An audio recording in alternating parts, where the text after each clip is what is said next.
Hi, this is Wade Hayes of Toots Restaurants. And 38 years ago, we introduced a half-pound burger to Murfreesboro, Tennessee using our own ground beef recipe and a fresh Lewis Bakery's bun. Well, 38 years later, we're still serving you the same delicious, juicy half-pound burger. Toots, good food and fun since 1985. At Toots Restaurants, our quality has not changed. Our portions have not changed. Our products have not changed.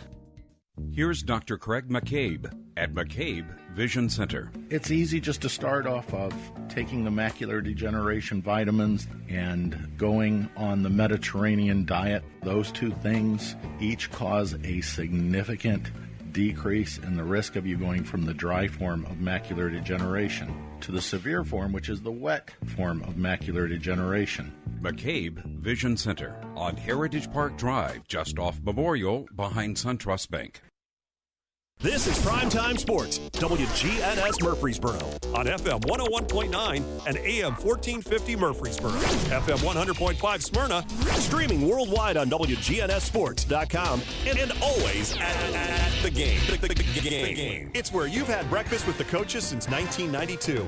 It's the Prentice Allsup Heating and Air Coaches Corner. We'll talk to the coaches about their most recent games and their upcoming opponents. Now from News Radio WGNS, it's the Prentice Allsup Heating and Air Coaches Corner. Well, good morning, everybody, and welcome in to the Coaches Conversation here on News Radio WGNS. Week 11 in the books. The high school football regular season. Check. It is in the books as well. It is October the 28th, and, you know, the next time we meet on the gridiron, it'll be November, and it'll be round one of the TSSAA playoffs. So we've got a lot to unpack here this morning. It was kind of a historic night for some teams last night. We've got the Siegel Stars in the playoffs for the first time in a while. The last night, Battle of the Borough went down to the wire, and it was a 1-point victory for the Riverdale Warriors. So a lot to talk about here on the Jennings and Ayers Funeral Home scoreboard and schedule, and we're going to unpack it all here this morning with the coaches. And we've got a full packed show here for you this morning. A reminder, no Middle Tennessee football today. It's their bye week. They'll get back at it next week, and finally back on Saturdays. Month of November, Saturday football for you. They're a week from today at New Mexico State. I think it's a 1,400-mile flight to New Mexico State. Rick Stockstill Live will be on next Saturday night. That show, because Middle Tennessee Lady Raiders have a basketball exhibition on Monday night, they're going to tape that show at noon on Friday and play that back on Friday night, so keep that in mind. All right, scores from last night in high school football. We were at the Battle of the Borough at Oakland High School, and it was Oakland leading 17-0 at the half. Then by the end of the third quarter, tied up at 17, and kind of a back-and-forth fourth quarter. And Riverdale, with about a minute and a half or so scores, went for two and went at 25-24 over the Oakland Patriots to claim the first victory in, 12 years, since 2012. So congrats to Riverdale in the Battle of the Borough last night, region champs. And we'll move on as the one seed. We'll give you all those matchups here in just a second. Siegel went to Rockvale last night, claiming a victory over the Rockets, and they get into the playoffs with a 20-7 win over Rockvale. Siegel will be the 3 seed. Rockvale will be the 4 seed, and despite a Blackman victory over Coffee County in region play, because of how tiebreakers and all go, Blackman is left out of the playoffs. And we'll talk to Matt Kreisky this morning, of course, about all that. Stewarts Creek 44, McGavick 6. It was Antioch defeating Laverne in the final game of the season for the Wolverines, 28-14. And on Thursday night, MTCS defeated Ezel Harding 51-7. So we had that game on for you on Thursday night as well. And Eli Wilson, got to see him up close and personal this year. Had 1,304 yards going into that Thursday game and added another 100 and so. And he's something else. 33-21, Smyrna over Cane Ridge. And PCA 18, Webb 7. They are hosting a first-round playoff game. PCA is next Friday night. And Eagleville, a winner over Cornersville, 23-14. Eagles in the playoffs as well. So what does the playoff picture look like? Well, we've got the matchups. We also have the brackets on our website at WGNSsports.com. It's the first article you see on the website. And here they are. Riverdale will host Green Hill next Friday night. Siegel travels to Cookeville to take on the Cavaliers. It's Oakland hosting Gallatin. And Rockvale will be at Mount Juliet. It will be Smyrna hosting Independence out of Williamson County.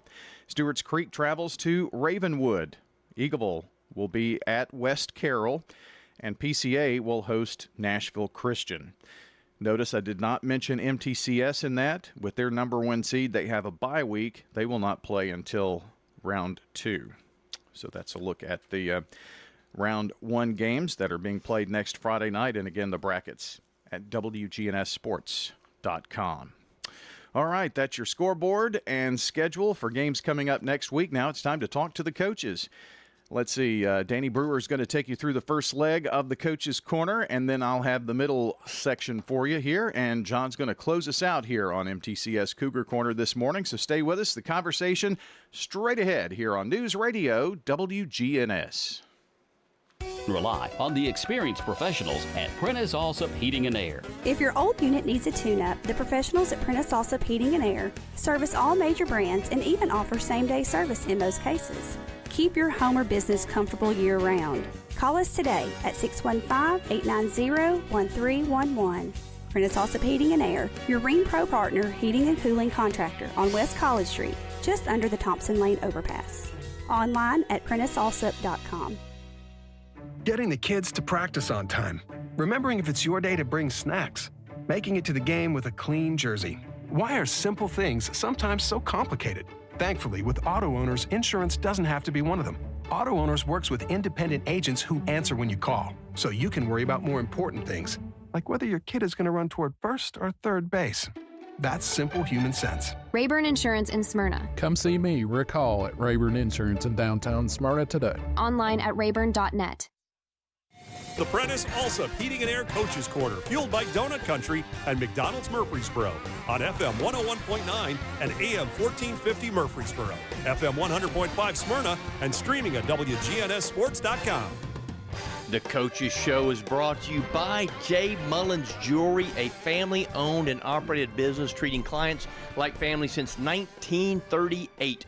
Jewelry design, repair, and a wide selection of great jewelry pieces online at mullinsjewelry.com.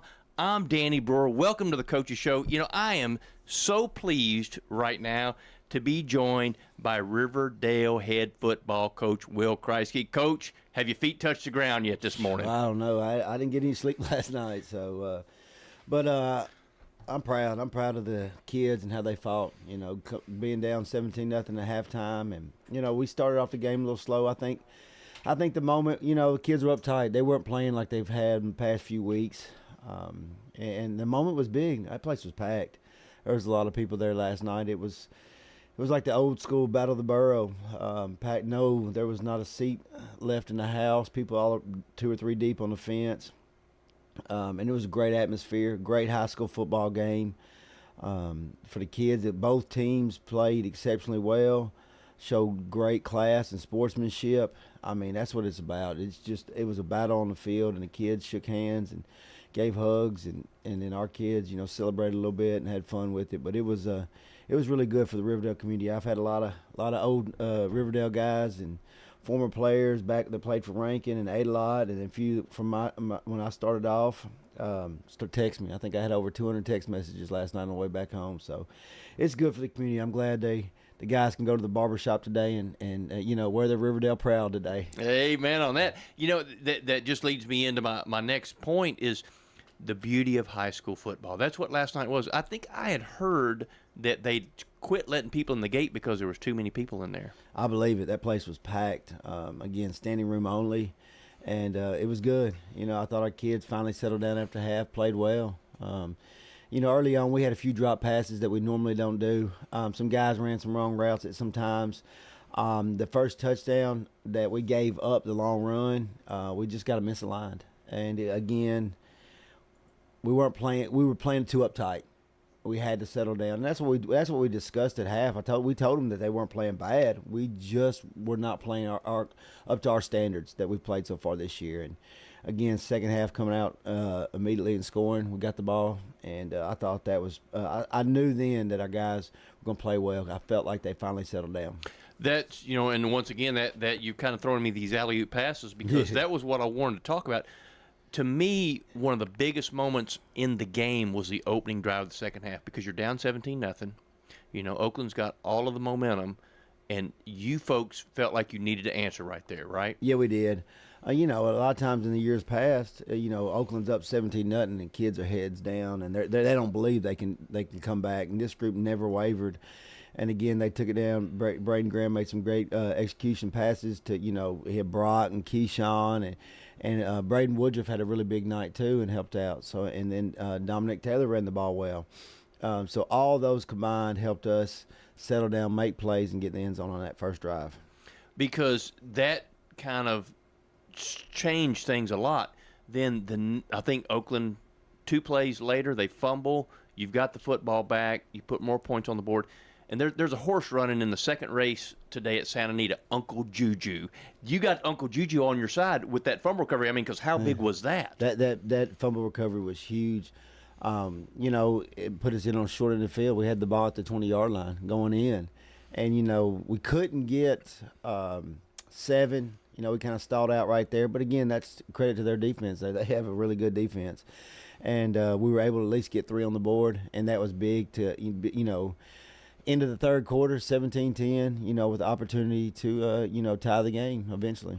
So let's talk a little bit about that field goal and the largeness of that because you had the ball, you can't get it in, you're lining up for the field goal, you get a false start penalty. Yeah, they did a good job shifting, and when they shift, our left guard jumped twice, and so it backed us up 10 yards. So it was it went from a 30-yarder to a 40-yard field goal. Right, and that was the whole thing, and it was the same kid, right, that did it both times. Yes, it was. So I kind of was joking on the sideline that if this kid misses, Christ, he's going to tell that kid he's got to walk home. But to your Cricker's credit, he maintained focus. I mean, huge on his part, right? Yeah, he did. He stayed focused. Khalil Armand has done an excellent job all year, and that was huge for us, really big for us. And his kickoffs were big. So, people don't realize Khalil Armand, what he's done with the kicking game has really, really helped us this year. It's a weapon. I mean, yes. No doubt. Yes, it's a weapon that we hadn't had in the years past. Khalil's started since he's been a freshman. He's gotten better and better every year. So when we talk about the second half, I think you had 4 drives, and I think they had 4 drives too. They had two turnovers. You scored every time they had the ball, except for the last drive when you didn't have to score because it was just a kneel down. You controlled the game with a pass. Most people think when you control the game like that, you run the ball. But you controlled it with a passing game and the short passes. Talk about Braden Graham and his ability to check off receivers and hit the right guys at the right time. Yeah, he did a really good job being able to stay focused and get his reads, go through his progressions. He wasn't trying to rush throws. And they were getting a lot of pressure on us, and he was able to scramble at times and make plays. He even scrambled around and run and got a few first downs. But, again, he went through his progressions and make the right reads and was able to connect with those receivers. So Oakland can't score if they don't have the ball, for the most part. I mean, and that's true for any offense. Was that any kind of mindset that you wanted to control the game with the passing in the second half, or you just kind of let things roll? I mean, we knew that we needed to keep the ball out of their hands. But, again, you never know with us. Sometimes we score long drives, or sometimes we, hit an 80-yard play. But, Oakland did a good job taking away our deep ball game last night. So that's why we had to go down to check downs and take those short passes and just be patient. And I thought the offensive guys did a real good job staying patient all night. So, Coach, on Friday mornings, I do a handicapping segment. I know you listen sometimes. Yeah. One of my closing slogan is always back a horse and get paid. Yes, sir. So you score right there. You're down 1. There was no hesitation. You were going for 2. You backed your horse and you got paid. Was there any doubt what you were going to do after you scored? No, they were about to kick off to us, and I walked by Coach Barnes, offense coordinator, and he said, "What about we gonna go for 2 here?" And I said, "Yep."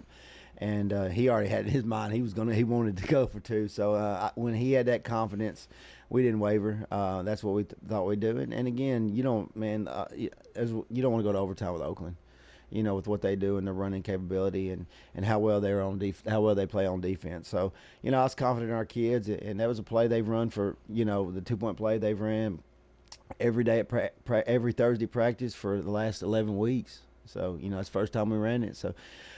It wasn't run to perfection. It was a lot of luck, ball tip, bounced around, and Braylon Vanderbilt come up with it. So, that was pretty lucky. Sometimes you got to have a little luck in those types of games, and we did on that play. Well, I think that's without question, and luck counts in this situation for sure. But your horses came through for you. Like I said, you backed them, and you got paid with a huge 2-point conversion. So let's fast forward just a little bit. Playoffs start next week. After such a huge win, is keeping your kids' feet on the ground any concern for you? I mean, we got to go in and we got to talk about it. But again, I want them to enjoy this moment and enjoy it, with their friends, with their teammates, with their classmates, with their teachers. It was big for them, and it's big for our community, and it's something I want them to be proud of. But then again, we're going to get it's normal. Tomorrow at 2 o'clock, we meet with the kids, and we'll treat it Sunday like every other Sunday. Nothing will be different about it. We're going to get to work. Green Hills is a very good football team. Coach Crouch, a Smyrna grad. He does a really good job, has a really good disciplined team, athletic team, and he's going to come up here with all his guys, and they're going to be ready to play. So if we don't get ready to play, then we'll be one and done in the playoffs. So we have to stay focused. And I think this group will come in ready to work and ready to get better. Time will always lend perspective. This is the last thing I'm going to say about this because the second season is about to start. But when weeks from now, that's when you can really look back on this and reflect on this because these kids have etched their name in the Riverdale history books. Yeah, they have. We hadn't won a region since 2012, so they're region champs this year. It's that's special. To do it in this region is really special because it's tough week in and week out. And again, you can't take that away from them. They earned the region championship, and I'm proud of them. But again, like you said, it's 0-0. We got to focus on the playoffs and beat one game at a time. And I think with the type of schedule they had this year, that they know that they can't look past anybody. So now that the regular season is in the rearview mirror, when you think back about the trips to Henry County and some of those challenges in Germantown, playing those games, you think that's got you as a better football team right now? It got us a lot better. Yes, I have to credit that schedule. The schedule we had was tough, and we learned from those games. We learned from the Henry County game. We learned from the Germantown game. We learned a lot from the Beach game. And then we had to go into our region and play all our region games, and none of those were easy. So that got us ready for every one of those, all of our teams in our region. Yes, I can say our schedule helped us this year. So I think that if anybody had any doubts, I think going into last night's game, everybody thought you were pretty good. I think you've kind of answered a few questions. Yeah, I don't know if there was anybody besides people in the Riverdale community that picked Riverdale to win last night, and that's fine. We had to earn it. You've been getting beat by them 12 times, so I don't blame the people for not picking us, but the kids had a chip on their shoulders. I was a little worried about them this week at practice because I felt like they were uptight at practice, and it was all business, and it was pretty impressive the way these kids handled themselves, and they really wanted it and really believed that they could do it, and they went out and did it last night. Well, Coach, I think the key, you know what the key to it all is. Will Kreisky, the man at Riverdale, congratulations, Coach, and what your catchphrase as you go out? All right, back a horse and get paid. That's right, Coach. Thanks, Coach. Appreciate it. Will Kreisky. You. We'll be right back with Matt Williams. Head over to J. Mullins Jewelry to check out their selection of rings, watches, custom design jewelry, and much more. They're a local business located at 352 West Northville Boulevard right here in Murfreesboro. They have gifts for all occasions, weddings, graduations, anniversaries, whatever you need, you can find it at J. Mullins Jewelry. That's at 352 West Northville Boulevard or online at mullinsjewelry.com. Craig's Tax Service. We perform tax preparation, individual tax returns, corporations, partnerships, and all your payroll bookkeeping needs. Brandon Craig with Craig's Tax Service. We fulfill all your tax preparation needs from individual returns to corporations and handle any of those scary letters you may get from the IRS. Craig's Tax Service at 142 Heritage Park Drive. Call 890-2233 for an appointment. We're proud to support all Rutherford County athletes. Craig's Tax Service, 890-2233. Dr. Automotive is the cure for your car. Brothers Danny and Randy Brewer have been providing Rutherford County with ASE certified auto repair for nearly 20 years. You'll receive courteous and friendly customer service every time. Why? Because we grew up here and you are our neighbors. Foreign and domestic auto repair and maintenance on Hazelwood Drive in Smyrna, just off I-24. SmyrnaAutorepair.com, 615-220-0971. Just ask for Danny. This Fanceroni pepperoni is fancy. Am I fancy enough for the Fanceroni? I'm wearing cargo shorts. But Tim, so am I. Try the Fanceroni pepperoni with over 100 old world pepperoni. Little Caesars changed the Hot and Ready Classic and added 33% more pepperoni, which makes it 133% better pizza than before. It's really good. Order a new classic online and use our convenient Pizza Portal pickup. In Murfreesboro on Memorial, Warrior Drive, South Church, and Old Fort. Pizza, pizza. You've seen the ads out there, companies wanting to buy your home. But why sell yourself short when you can get fair market value? I'm Lisa Patton. If you have an estate to settle or a home to sell, call Parks Auction. We'll work with you to sell your home or property in any condition with no costly repairs on your timeline. Why accept one offer when you can have multiple? You need Parks Auction. We look out for your best interest. Call Parks Auction today. We handle everything. You've heard people say, you know your work by your name, but there's no better name for residential and business concrete work than Dan France Concrete. From basic slabs to decorative stamping, for your next concrete project, call Dan France Concrete, 615-642-5152. This is Dan with Dan France Concrete, wishing all Rutherford County student athletes a great season. Study hard, play harder, and be safe. Trust me, Dan is committed to the community and will offer you a great product. He'll stand behind his work and make sure you're satisfied with every aspect of the work. Dan France Concrete. The Prentice Allsup Heating and Air Coaches Corner, fueled by Donut Country and McDonald's Murfreesboro on FM 101.9 and AM 1450 Murfreesboro, FM 100.5 Smyrna, and streaming at WGNSSports.com.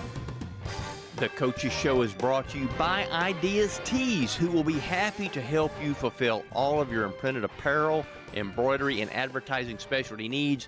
Find out more at ideastees.com. I'm Danny Brewer. I am joined now by the Dean of Rutherford County High School football coaches, Bulldog Mastermind Matt Williams. Coach, how are we this morning?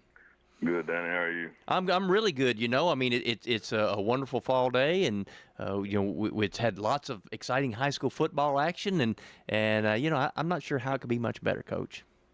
No, it is a beautiful time of year, and you know, I tell our team all the time. I had a coach, assistant coach years ago that was on our staff, and his thing going to the playoffs. He looked at me one day and said, "Coach, they remember November." So, it's an exciting time for everybody going to the playoffs. Amen on that. Okay, so let's talk a little bit about, before we get into what happened Thursday night, let's talk a little bit about the outhouse to penthouse season that Smyrna has had. 0-4, 6-game winning streak. I mean, you know, and in that 6-game winning streak, you know, there's a big win over a rival. You go to Metro and shut somebody out. 3 straight games, fourth quarter comebacks, nail biters. I'm sure exciting for fans, but I'm not sure Maalox moments for you as a coach, I'm sure. And then you sealed the deal going on the road, beating a team that you hadn't beat down there in quite some time. Yeah, I mean, you know, like you said, I'm proud of the kids for how they stayed the course and, you know, continue to get better. And you know, I felt like obviously when we were able to beat a good East Nashville team, that we were starting to gel a little bit. And you know, after that, there have been some nail biters. You know, I think sometimes we need to do a little bit better job of starting faster in games. But, you know, to our kids' credit, they've, you know, been composed in the fourth quarter of those games and, you know, been able to win some close football games. So that comes back to competitive spirit and character. And, you know, I've been proud of them for that. And the other night, we didn't play our best. You know, you and I talked after the game. As a coach, sometimes I'm a little bit, you know, I see all the bad things. I don't really see the good things sometimes, even in a win, because you want to try to be as perfect as you can or get as close as you can. And But our kids did something the Smyrna team has not done since Coach Woods has been at Cane Ridge. He's done a great job there, and they've had a really good program. So, anytime you can get a win at Cane Ridge, that's a special thing. And we did enough to win the football game. I wasn't happy how we played on defense. That's something we've got to get fixed, and we got to be a lot sharper. And I know we'll talk about the playoffs here in a second, but we've got to get rid of that one and play a lot better, because we play like that on defense. It'll be a short stay in the playoffs. Well, Coach, as you know, I'm a big horse racing guy, and we're going to talk about a trifecta. Trifecta is when you put three horses together there. I'm going to talk. Right. I'm going to compare three of your kids to some horses, and I want you to elaborate on them a little bit. First one is, there's a horse running today at Keeneland named Giant Game from my buddy Dale Romans. Giant Game, I'm going to compare him to Thomas Jones. When you talk about Giant Game, the kid has got a giant game. Would you agree with that? Yeah, he's he hardly ever comes off the field. He's an old school football player. There's no question. And he had we struggled to run the football at times. I think he had about 54 yards rushing, but he had 2 touchdowns rushing. And then he added I think it was a 78-yard TD and reception, and a really good catch and run on that one. And then you look on the defensive side. He had 12 tackles and a sack. So the kid was all over the field the other night, and just an old school football player you love to coach, because he's not the one tapping his helmet. Let's put it that way. He's the one that's going to be out there and be a grinder. And Thomas has always been that way. He's played for us some since he was a freshman. So just a really good football player we're proud to have. The thing about him that I notice is some of the plays that don't go in the stat book, because I know that in the Antioch game there was a couple times where he blitzed and he didn't get to the quarterback, and so it's not recorded as a sack, but he hurried him. He made the kid make a bad throw, which is huge. And then I know against Cane Ridge he had a few pass breakups that may not necessarily go in the stat book, but he makes plays that you don't necessarily record, which makes him special, right? Oh, 100%. He's every time we scout a team, generally you have a couple kids on the other side, whose number your kids have to be aware of, and you have to know where they're at all times. Thomas is that kid for us. I'm sure opposing teams say, you got to know where 23 is at all times. So, because whether it be offense or defense, he makes a big impact either way. So the next horse and kid I'm going to talk about, there's a horse called Nick's Go. Ran a few years back. In 2020, 2021, he had some really special years. He started very slow in his career, and people kind of thought, I don't know about him. He wound up winning 2 Breeders' Cup races and being Horse of the Year 2 years in a row.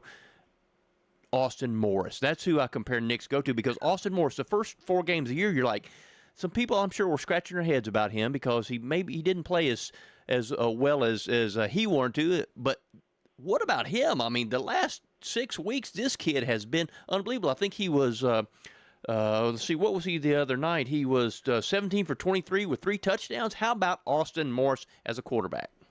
Yeah, you can't say enough. Just a tough kid. And, as a kid, I wish we'd have had, since he was a freshman, he sort of bounced around a few schools. He'd been at Laverne for a while. I think he was even at Riverdale for a while, and family moved around a little bit. And came to us, I think last Christmas.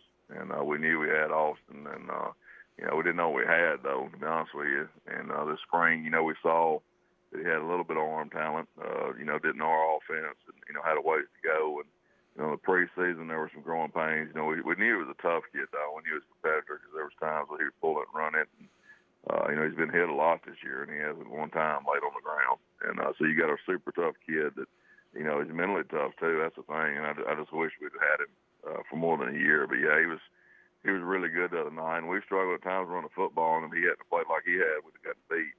But he was, like you said, 17-23. I think he threw for 280 and 3 touchdowns. So he's gotten better every week, and he's just a joy to coach. He's one of those we were lucky to get and blessed to get, because he's a coach's dream. That's the easiest way to put it. Some of those throws he's made, too, it's been like where he's put the ball where it has to be, especially on a couple of those fade routes to McCarver and stuff like that. He's really made some very nice throws. Yeah, he's grown. Every week, he's gotten better. And, our offensive coordinator, Mark Williams, Mark's coached him hard. And, kid just takes coaching and wants to be coached. He's always asking questions. They watch film together. He's, like I said, you couldn't ask for a better kid at quarterback as far as a leader. He's got more vocal. That's something, it's hard when you come in and move in and you're the new player on the team to be vocal. And so that obviously was not something he was really strong at early on. But, he's gotten where he'll speak up, and he's just a good leader, and I'm proud for him, because, the kids work really, really hard. And, It's not easy. I've never been a quarterback. I was a lineman, but the quarterback, I'm sure he heard all kinds of stuff first 4 weeks. And especially in the hallways and from his classmates, and that shows his toughness. And it's easy in today's world. Everybody wants to be patted on the back all the time, and they can't take criticism. So it shows you again, especially a young man that stayed the course, didn't listen to the critics, and has gotten better every week. The last horse in our trifecta we're going to talk about, there's a horse running in the Breeders' Cup Mile, Bob Baffert trained, Du Jour. Huge closing kick. Du Jour, that means of the day. The of the day horse for you has been Michael Robinson, 3 straight weeks, fourth quarter picks that it sealed the game, and they really kind of closed the door on Cane Ridge the other night. How about Michael Robinson, what that kid has done? Yeah, he's been, one of our best players all year. And Michael's, he's played for us some as a sophomore. And, Mike's not very big, and even as a sophomore, there was teams that tried to pick on him. But we knew he was a lot tougher and had a lot bigger heart than his size. And that's always been the case. And, he had some struggles the other night. Cane Ridge had a kid, number 5, that we knew had been injured for the last 2 or 3 weeks. We had not seen on film. And but we felt like he probably was going to be back for us. And, of course, he was. And they threw a fade ball over Mike's head, but instead of getting down and letting it affect him, he still did a good job for us on both sides of the ball. And like you said, it seems like in crunch time when you need to play, Mike's the one that makes. He was the kid that caught the ball against Stewarts Creek. That I don't think anybody was going to stop him from scoring that touchdown. He was determined, and that's the competitor Mike is. And he's a great kid. He's a kid that we've been hard on at times. He's a good kid and a good player.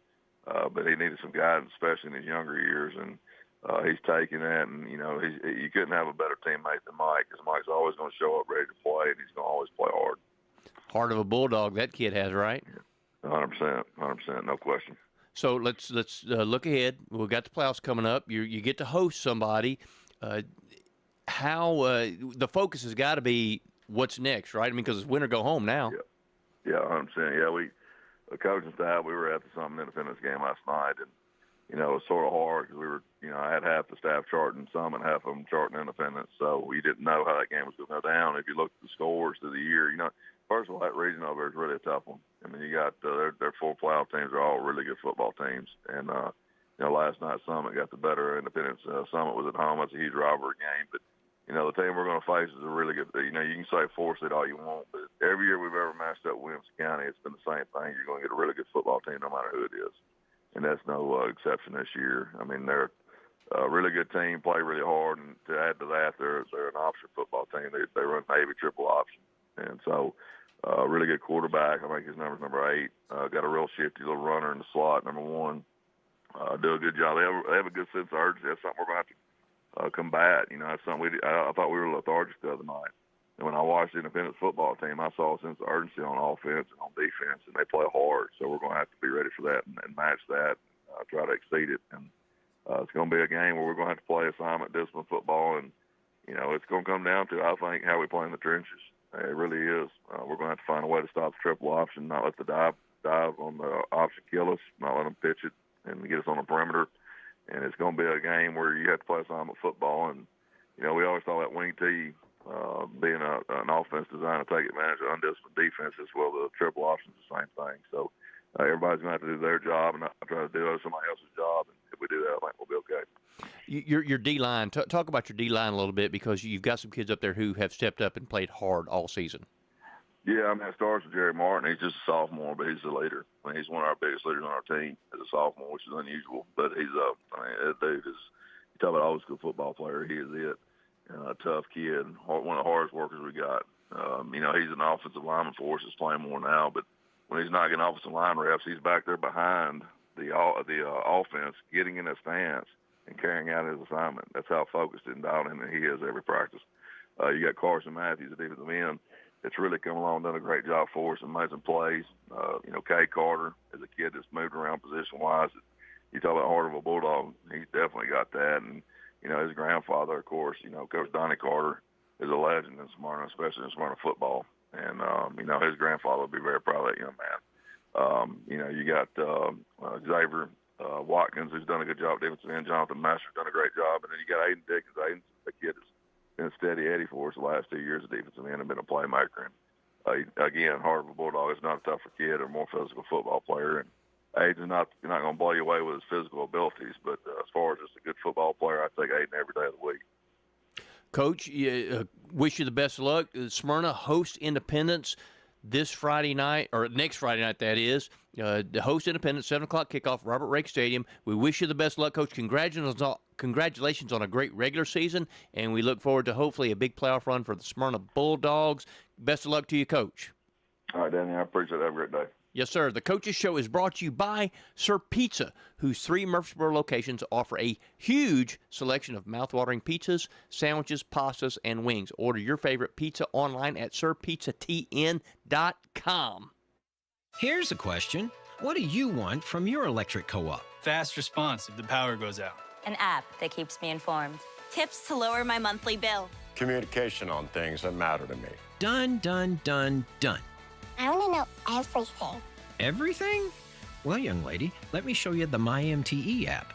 Energy Service Life. That's Middle Tennessee Electric. We're here to get done what matters most to you. Learn more at mte.com.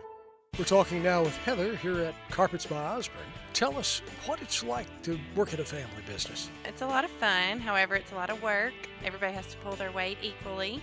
What do you think are some of the advantages of people doing business with a family business versus a corporate business? We are here to answer all questions. We're responsible for scheduling jobs. We're not here to sell you material and pass you off to a list of installers. Carpets by Osborne on Northwest Broad, next to Tire World. The Blue Raider fan source for officially licensed Middle Tennessee gear is Raider Tees. T-shirts, caps, sweats in all sizes, designs, colors, children's to plus sizes. Raider Tees has decals and license plates to show everyone your favorite team. Plus, check out their wide selection of Blue Raider art, jewelry, even golf tee markers. Show your Blue Raider pride with the largest selection of Blue Raider merchandise anywhere by shopping Raider Tees, 910 Ridgely Road, just before the bridge over Broad behind Chewy's.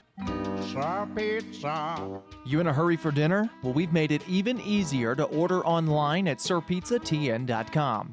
Tap the location nearest you and begin your carryout or delivery order at sirpizzatn.com. You can choose from our full menu, and we'll take care of the rest. A Queen's Feast is calling my name. Order Murfreesboro's favorite pizza online at sirpizzatn.com. Sir Pizza, you made me love pizza again.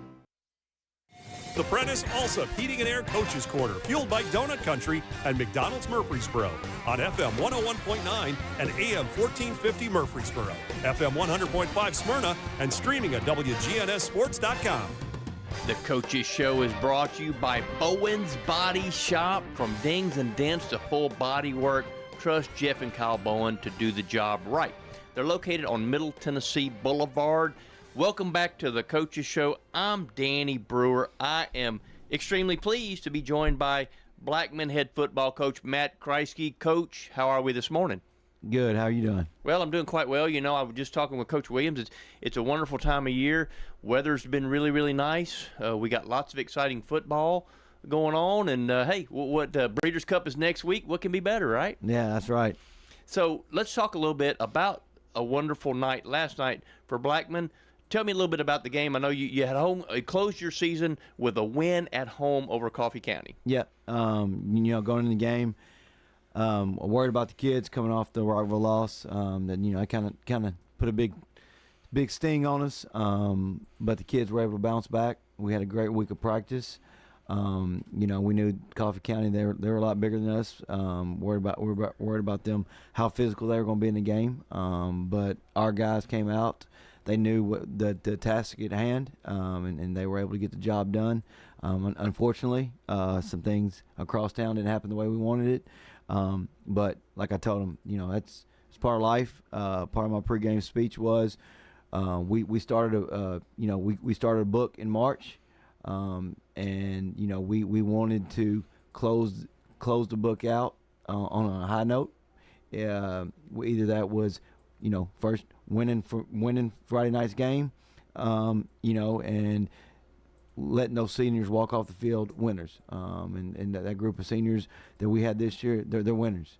They're going to be outstanding young men, in the future, and not only in wherever they land in their communities, they're going to be great husbands, fathers, and community members. I'm very privileged to be able to coach that group, and it's been fun. 4-6. Not many people say it was fun, but it's my 10th year as being a head coach, and I was able to see a group of young men change from March until now, and I'm very proud of them. And I'm very proud of the way they led this team, how they bought into what we were trying to do here at Blackman, and like I told them, that they set the standard, for us as we move forward. They let the younger classmen know that it takes buy-in, it takes work, it takes leadership, and so I'm proud of these guys. I'm very fortunate to be their coach.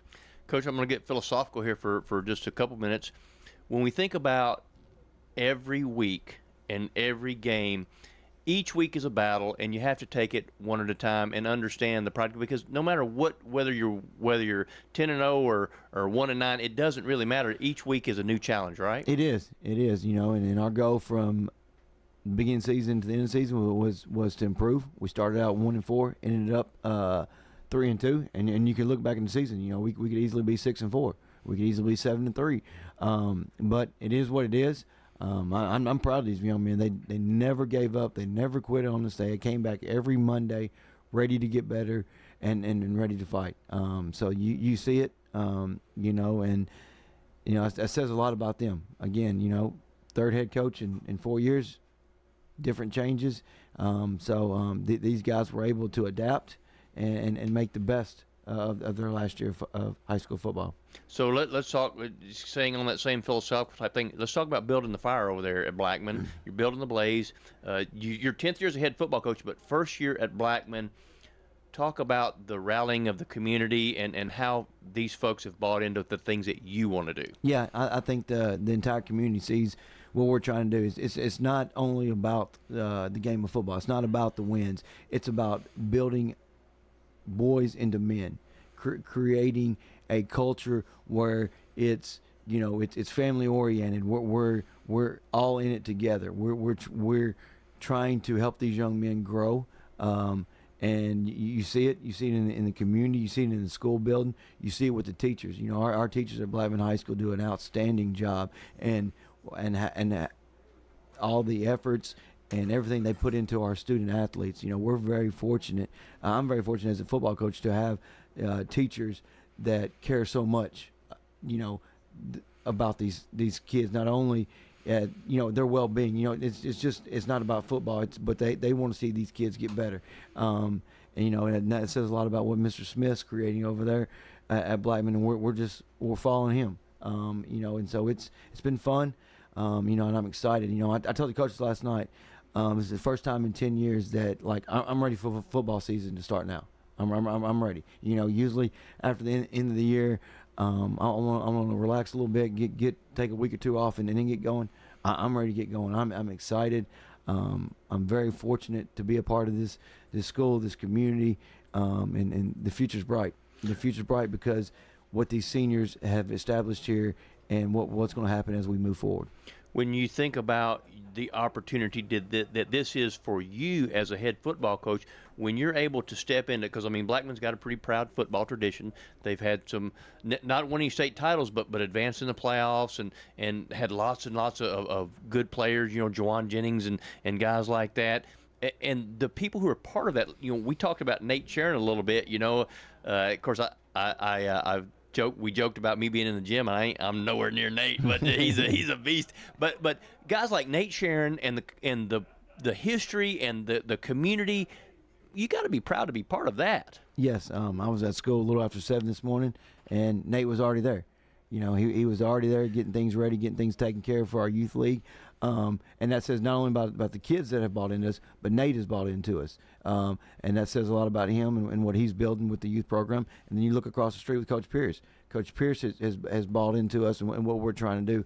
I talk to Coach Pierce, 2 or 3 times a week. He asks, he wants his kids to be doing some of the same things we're doing. You know, so you if you get it from the youth league, middle school, and high school, you're going to see how the culture is built, and how it gets better each year.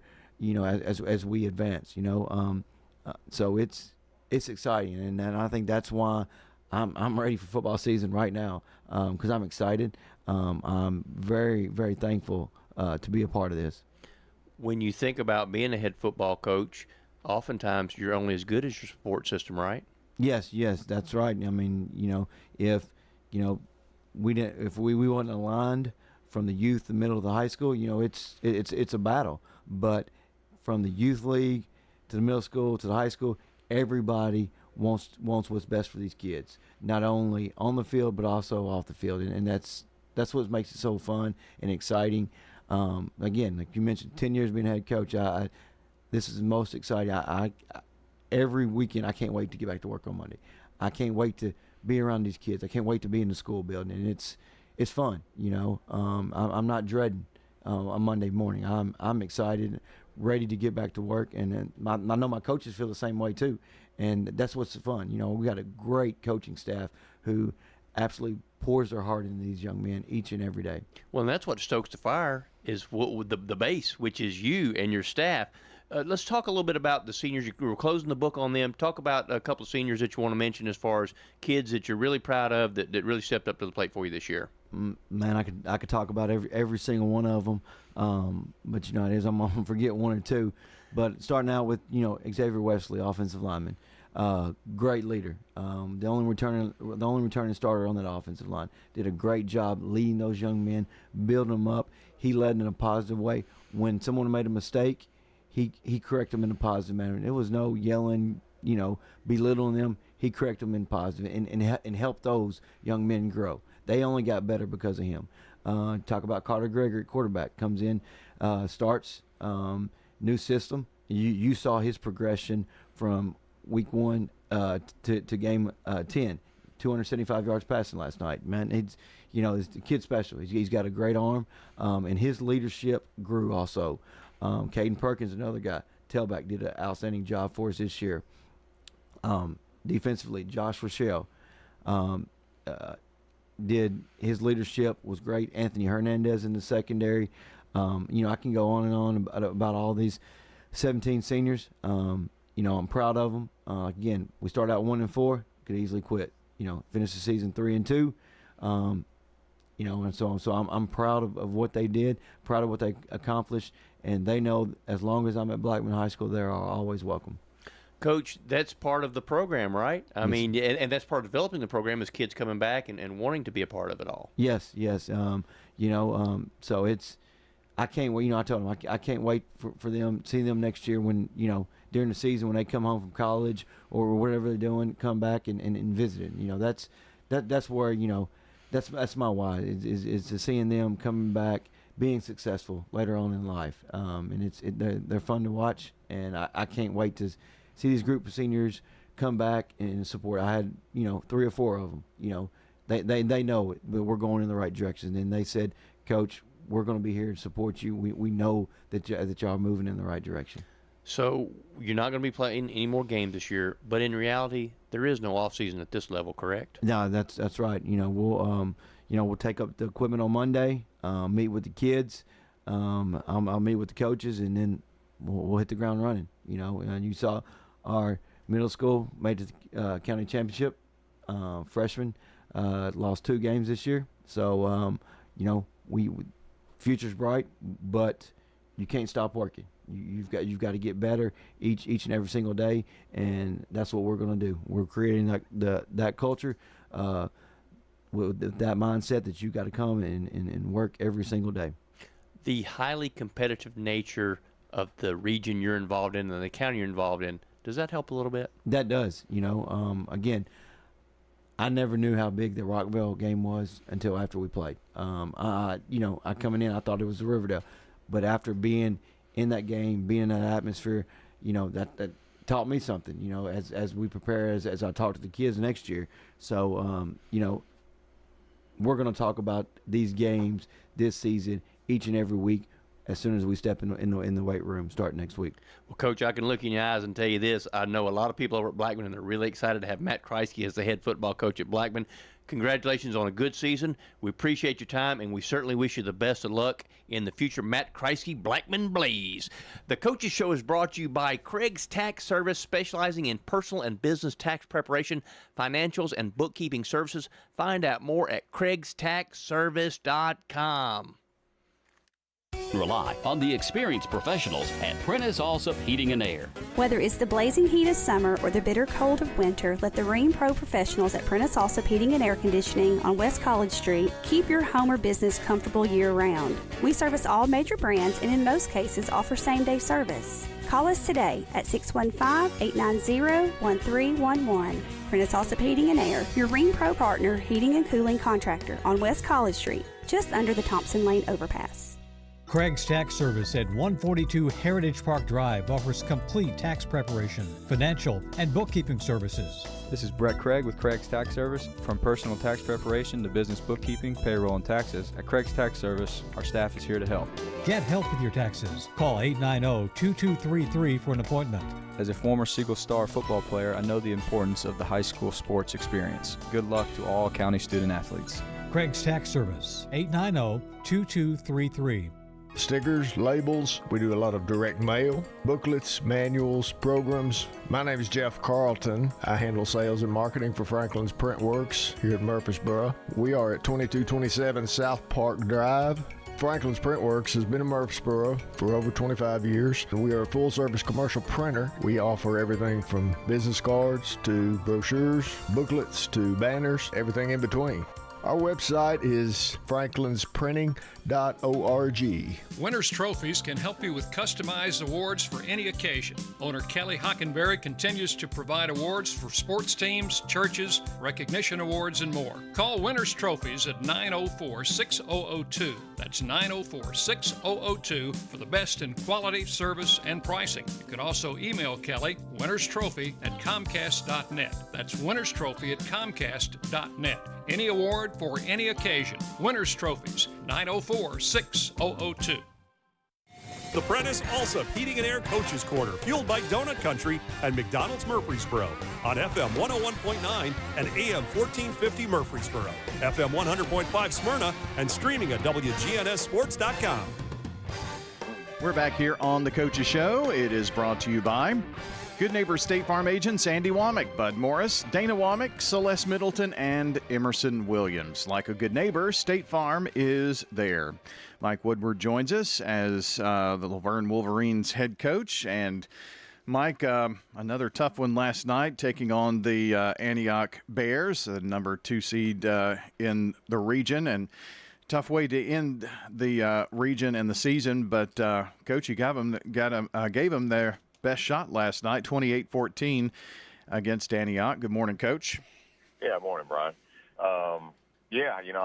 I'm proud of the way our guys played second half last night. It's a tough situation going into the last game and knowing that's going to be your last game, that, the playoffs are not in question. And, to be honest, it was a little bit of a struggle early in the week, just dealing with those emotions and coming out and practicing. And, the first half, we kind of played like the way we practiced the first part of the week, but then 10-minute half and got energized and played much better and much more like ourselves in the second half. And, we fell up short, but proud of the way our guys battled, especially, these last 4 weeks and being able to get a couple wins and, one of them against a playoff team and playing 2 other playoff teams really, really, really tight. And, just thought they did a good job of finishing the year on a strong note. That has been something that from time to time has reared its ugly head, and it did last night, kind of a slow start. And sometimes when you dig yourself a hole, it's hard to climb out of that, and that was kind of the case for you last night. Yeah, and I say we started off slow, but at the same time we had we scored first and made got up 7-0 and decided to try a surprise onside kick with what we felt like was a hole in their alignment, and had a great kick but just didn't execute it. We didn't we didn't really fly down like we had talked about doing, and they ended up recovering and, had a short field. And, I felt like that was a big momentum change for us. I thought we had a great opportunity to get the ball and go up 2 scores, and we just didn't execute it. And then, like I said, the rest of the second half, it was kind of a struggle, but we did regroup and did finish off with a much better second half. So I was proud of them for that. Well, back-to-back games here in region play, and I know you knew going into last night's game that the playoffs really weren't a possibility after the loss to Stewarts Creek, but you did have a lot to play for. How did you really go into last night's game? What did you tell your guys? Well, we just talked about how the adversity from the first half of the year, and how we still were in a position to win 3 out of our last 4, which would be a really strong note. And, with our seniors just being able to look at, how their sophomore season, their junior season, and then their senior seasons were, and being able to see that progression and how the program has gotten better each of those 3 years. And, we wanted to emphasize that. And like I said, early in the week, it was a struggle, but by the latter part of the week, we got to be like what I would say was more like ourselves. And, I can't say enough about this senior class. Great group of kids, stuck together through a lot, and, really, really proud of them. And I'm hoping they look back and they can see that they did finish the year strongly and be proud of that. Let's spend some time talking about this senior class. This is a senior class that were juniors in 2020, and we know what all of that meant. So, they really kind of started off at a very weird time in our world, and 21 really wasn't that easy. Things got a little easier in 22, and so they really had to deal with a lot that was going on, not only in our world, but we were trying to figure things out in school, and so they really had to kind of maneuver through a lot of change during that time. Yeah, they did. Their freshman year, I don't remember the numbers, but heck, their freshman year, probably half of them were, doing the whole learn at home thing, and then, coming out for practice. I mean, shoot, that was a time when we were all more concerned about making sure you had 6 feet of space between each other than we were, actually practicing, which is just nuts to go back and think on now. Yeah. But no, I mean, great group. We had 16 seniors, and I think 14 of them were 4-year seniors that have been with the program. That's what the whole time. And, they've been through a lot, but really good group of kids and did a lot of good things for us. As you work to continue to build this program, I know that you don't look at the wins and losses necessarily, but you have been able to continue to build 3 wins this year, Coach, and it may seem like it's a process that maybe is a bit frustrating at times, but what are those building blocks? What do you see that is aspiring to you? Because I know that there was a point in this season where things weren't going well, and what's the old saying? You don't throw the baby out with the bathwater or whatever, but you kind of did that, and things went in a different direction, and you beat a really good Green Hill team in overtime, and things kind of shifted in the mindset. So kind of talk about that a bit. Well, I just think we had a good core group of guys that understood we weren't happy with where we wanted to be, and rather than point fingers and lay blame, I mean, they were open to changing things up too, because we all wanted the same thing, and the credit goes to them for being open to making some changes, and not just scheme stuff, but how we went about practicing, what we did during the practices, and just knowing that everything we were doing was with the mindset that we were doing this to get the W's that we all worked so hard for. And it's a credit to them. You look at what they've helped us do, just the culture in the locker room, and the way the team gets along and interacts as is better than it has been in the past. So you got to have that kind of chemistry first, I feel like, before you're going to get the success on the field. So they can definitely look to doing that, and the progress that we've made, over those 3 years.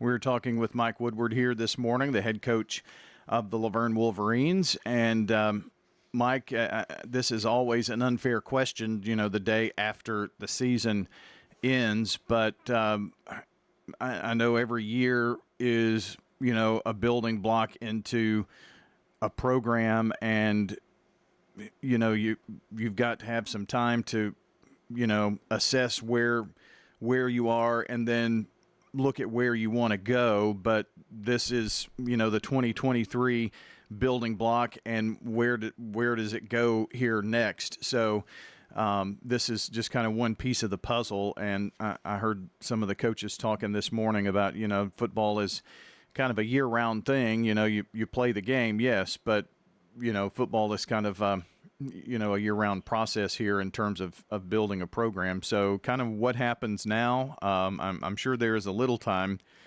to, get your bearings straight, and I'm sure there's a honey-do list at home a mile long for you. But where do you go from here? What do you do? How do the kids? What do you do with them?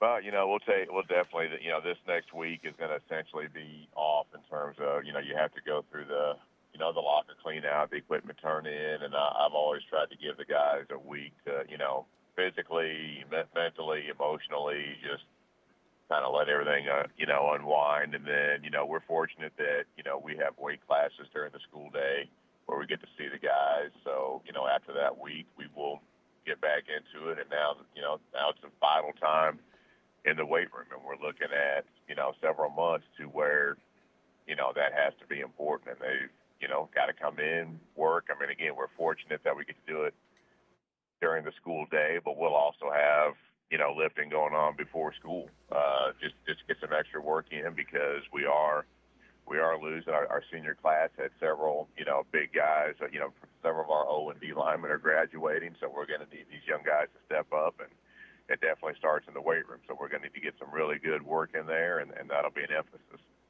So what type of, or I guess your underclassmen that will be coming back, what kind of depth do you have there? And I'm sure you're always looking for the next person who moves into the Laverne zone. I'm sure there's always, with as many people as we have moving into Rutherford County, you always see somebody maybe new that's walking the hallways. Not gonna lie, we're going to be hopeful for that. I mean, our population seems to increase by the day. So yeah, hopefully we'll get some we'll get some people moving in to help us out with those numbers. But we're really excited about skill guys. We've got a lot of starters coming back in the the defensive secondary and at running back and at receiver. So in those areas we're feeling pretty good. But quarterback is going to be an unknown, and like I said, we're losing several linemen, so that'll be that'll be the unknown, and hopefully the guys that we have coming back in those skill positions will have big off seasons also. I mean, just because they're coming back and they've got experience, we can't be content. We all got to be ready to come in, and it's one thing on Friday. Everybody wants to win on Friday. The question is, do you want to win Monday through Thursday? Do you want to win December through March? That's what we want to see, and that's what we're going to find out here this coming winter. Well, Mike, I don't think there's any question. You do have some big shoes to fill in terms of places on your offense and defense.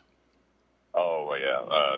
Defensively, shoot, Dre Sims has started 30 games for us, and he's our leading tackler all 3 years. And, I mean, again, last night he goes out there, he blocks a field goal, has I don't know how many tackles, but just everything you could ask for, in a high school football player over the last 3 years. So, he's going to be hard to replace. Devion Brown, who we haven't had the last 2 weeks because of a concussion, but, it's the guy, another starter at inside backer and, running back. He had a heck of a year for us. I mean, I could go on and on. Eric Pitts as a two-way starter. Josh Adobu as our outside backer. Our O-line. Juan Cruz, Troy Miller, Jaden Booth, Gerald De Los Santos, like all these guys who started this year. And then, like I said, not just started this year, but we're in the program for 4 years. I mean, you know, a lot of shoes to fill there. Mike, always a pleasure. Thanks for spending your Saturday mornings with us and talking about the Laverne Wolverines. We certainly appreciate it, and good luck here in the off season, and keep getting bigger, stronger, faster, and looking forward to next August. I'm sure it'll be here before we can blink. Yeah, you know it will. Appreciate it, Brian. Yeah, thank you so much. That is the head coach of the Laverne Wolverines, Mike Woodward, joining us here on the Prentice Allsup Heating and Air Coach's Corner, brought to you by Little Caesars Pizza with 4 Murfreesboro locations: Memorial Boulevard, Warrior Drive, South Rutherford Boulevard, and Old Fort Parkway. Get hot and ready pizza from Little Caesars. We're at Rick's Barbecue on Warrior Drive, where, of course, they've got barbecue and smoked chicken, ribs, but they have other favorites. Our chicken tenders are delicious. We bread them here ourselves. We have so many different kinds of sides, and our nachos are really good and popular. I love the menu. I could literally eat here every day. Anne-Marie Brents at Rick's Barbecue. We're thankful for the customers. We have a lot of regulars, loyal customers that come in, and when they come in, I already know their order. Bet you're hungry now. We'll see you at Rick's Barbecue, 212 Warrior Drive. I'm Good Neighbor State Farm Agent Celeste Middleton, and I'd love the opportunity to talk to you about the significant rate decrease we're experiencing now. Let me compare coverage and possibly save you hundreds on your home and auto. Call me at 615-895-2700. In Rutherford County, you know how much it means to have neighbors you can count on. I'm State Farm Agent Andy Womack, here to help life go right when you combine home and auto insurance. Call me today at 615-890-0850 and let me save you money and time. First National Bank of Middle Tennessee is dedicated to our community. Hi, I'm John Allen, Vice President and Commercial Banker at our 3427 Memorial Boulevard location in Murfreesboro. Let me help you expand, purchase, or build. With local people and decisions, we offer the best in true community banking. Come visit us today or check us out at fnbmt.com. First National Bank of Middle Tennessee, Equal Housing Lender, member FDIC, NMLS 401715. This is Primetime Sports, WGNS Murfreesboro on FM 101.9 and AM 1450 Murfreesboro, FM 100.5 Smyrna, and streaming at WGNSSports.com. The Prentice Allsup Heating and Air Coaches Corner, fueled by Donut Country and McDonald's Murfreesboro on FM 101.9 and AM 1450 Murfreesboro, FM 100.5 Smyrna, and streaming at WGNSSports.com. The Coach's Show is brought to you by Parks Auction Company. Let their team of experienced and professionally trained staff utilize the auction process to sell your property. Find out more at parksauction.com. Time to talk some Oakland football. Kevin Creasy joins us here this morning. Oakland Patriots fall at home in the Battle of the Borough 25-24. And, Coach, you know, that was a game, a lot of hype, all this, that, and streaks and this and that and blah, blah, blah. There was a lot of noise around last night's game, wasn't it?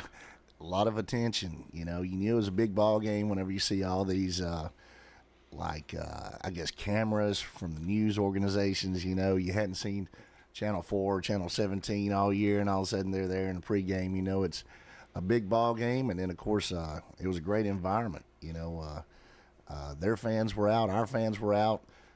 We made no bones about it. We told everybody that this was the best shot they had of beating us in the last 8 years, and came out to be correct. Well, I did hear at halftime they, the fire marshal was there turning people away because of capacity and all that stuff. You know, wow. It was good to have the gate on that, right? Yeah. You know, it's terrible to lose to your rival, but it's definitely a big ball game, and in the future, it's going to continue to be a big ball game. Well, I mean, how many games do you play that it's not a big ball game that the other opponent wants to just beat your brains in? Yeah, I mean, we usually get people's best shot, but, I think a lot of it was our own fault. You know, we kind of led to our own demise. We had a couple uncharacteristic things go against us on offense, kind of put our defense in some bad situations. And defense, I thought we had a few miscommunications in the secondary. All this stuff is fixable, but at the same time, it's one of those deals where you play with some inexperienced guys at key positions. Inexperienced guys on offense, inexperienced guys on defense, in these big ball games, and the the screws get tightened up a little bit, and the noise gets a little louder, and you got to rely back on your training. And sometimes when you're out there doing your own thing, you're vulnerable to big plays. And like I said, we had 2 turnovers in the second half. Didn't have that going on in the first half. Did a good job of running the ball. Had a little flu bug going through our team, and so one of our running backs had to fight through. Didn't get as many carries as he normally does, and so it was kind of a one-man show with DeJuan back there. And at the end of the day, it's one of those deals where we felt like we were doing good. When their D-line started flopping, cutting us underneath, we knew that we were doing something good, that they had to resort to that. So we felt really good about being able to, get the lead and take it to them in the second half. But you got to give them credit too.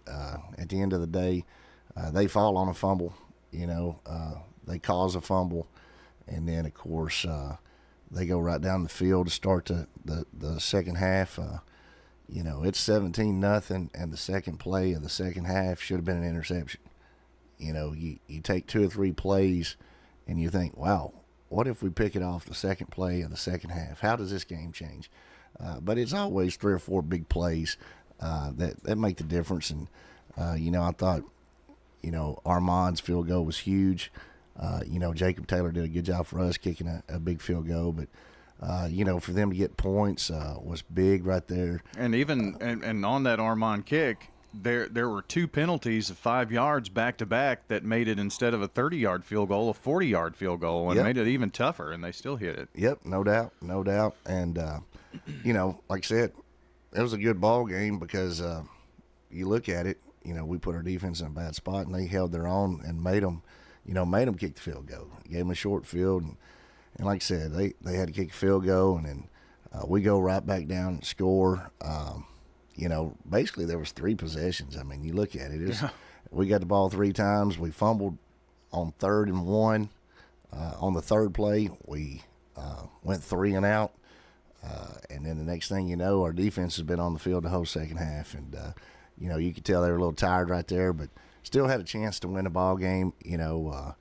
I like their decision to go for 2. We felt like we had a pretty good defensive call with what they were doing. And, tip the ball up in the air. Sometimes it goes your way, sometimes it doesn't. This time it didn't. But, hey, our young guys are going to learn from it. I think it'll make us better definitely next year, but it needs to make us better next week. If you come out, play a second half like we did the other night, we're going to play 11 games this year, and that's not ever good. Oakland coach Kevin Creasy joining us this morning. The third quarter turnover, I mean, that was really big, I think,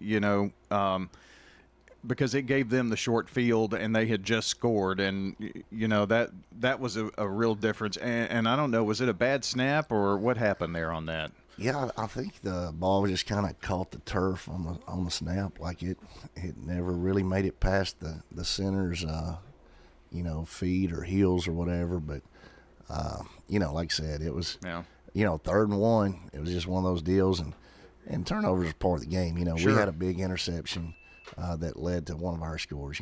So I think a lot of guys are looking at this guy or that guy, but at the end of the day, it was a total team effort, and if we'd stopped them on the 2-point play, we'd be a whole lot happier right now, and that'd be sad. So 1 or 2 plays make all the difference. A lot of times you're looking and you want to see what your guys are made out of, and when you lose a tough one like this, it's better to lose at week 10 than week 11. Sure. Well, had a 17-0 lead. They come back and wind up tying the ball game 17-17, and with about 7:20 to play in the game, you have a methodical drive, 2.5 minutes or so. You take a 24-17 lead. Jones gets the touchdown, and a lot of that series was DeJuan Morris, and Morris wound up with about 250 yards on 27 carries for the night, and he had two TDs. 2:39 left in the game. You took the lead. Still plenty of time on the clock, unfortunately, and Riverdale goes down and winds up scoring. But your guys answered the bell, and that's what you seem to do. Yeah, I think our guys are made out of the right stuff. You know, it was good to see that drive. But give Riverdale credit, at the end of the day, they go right back down. There was a point where they were stretching out the ball for the pylon, a little referee conference. That's usually never good whenever the referees are getting together on a conference. But we were hoping that maybe the ball went out the back of the end zone, but, got ruled down at the 1. And, like I said, sometimes we get some of those calls. Sometimes, the ball bounces our way. And like I said, when it's a rivalry game and it's, this close in the fourth quarter, somebody's going to have to make a play and, give credit where credit's due. Braylon Vanderbilt right there at the right spot makes a big catch, and, it's just part of it. Yeah. Let me talk about a few of your defensive stars. Had Corey Smith with 11 tackles, I believe, from our stats last night, and I see that here too on the stats I got from your guys. Caleb Ellison with 8, and how about that interception from Craig Tutt last night too? Yeah, incredible interception. Just phenomenal play. I think it was tipped up to himself. You know, so we can talk about balls being tipped and all that, but we were the beneficiary of us tipping a ball up and actually catching it. So. Like I said, it was just, unfortunate. We had a lot of riding on the game, being able to play at home more than one game. Now we're only guaranteed, one home game in the playoffs. And lost the region for the first time since I've been here. Lost a game on the field for the first time. But, I think some of that stuff, needs to be emphasized to our guys that everybody's vulnerable, At the end of the day, you can lose on the field. You can lose when you put that Patriot jersey on. You can lose to your crosstown rival. Some of those guys have never witnessed that. But, if they run with this lesson and they learn from it and they handle it the right way, it could be beneficiary. Well, we talked about it on the broadcast last night.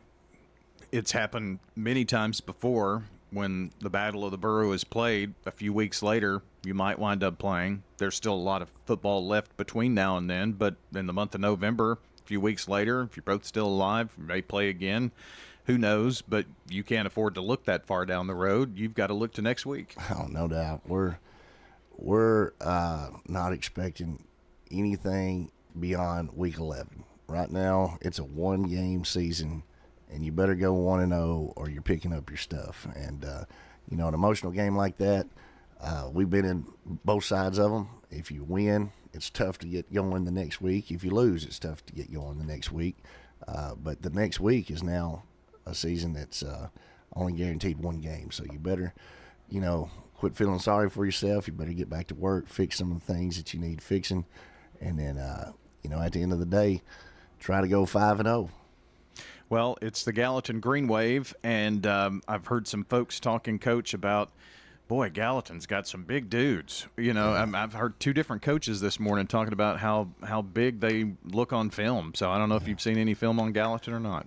No, I had no clue who we were going to play, win or lose. I usually project and try to figure it out, but like I said, we had our hands full with Riverdale. We knew that, and so we had no clue who to scout or any of that stuff. So we'll watch Gallatin today.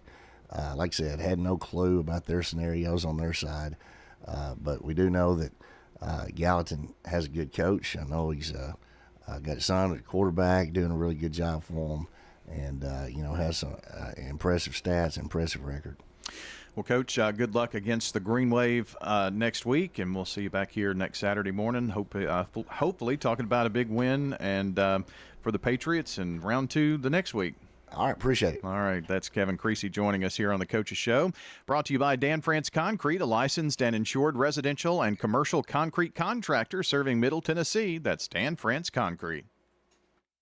Dr. Russell McKissick of Tennessee Orthopedic Alliance talks about the grassroots effort in our local schools to ensure proper care for players. To make sure our teams are covered here locally, be there for our trainers. Yeah, it's a passion that we have to try to take care of our athletes here in town and be there just to keep everybody playing as healthy and as best they can. From a community standpoint, one of the most important things you do at TOA, I'd guess. I think it's definitely a way to pay back to our community, just to be there for them and watch some great sports too. Tennessee Orthopedic Alliance, TOA, live your best life.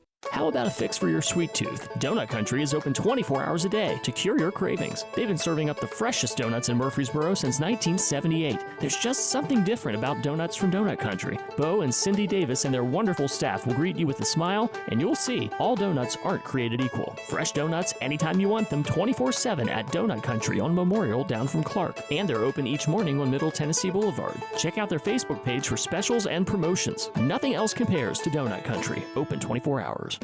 Quick, convenient, efficient. 3 words that we all hope to experience when we do business. Our goal at JHA Company is to bring just that to an industry that's traditionally dictated to the customer when it's time to do business. Whether you're purchasing class pictures in a yearbook, class jewelry, a letter jacket, school spirit wear, or senior graduation products, we strive to make the experience quick, convenient, and efficient. Find out more at jhacompany.com.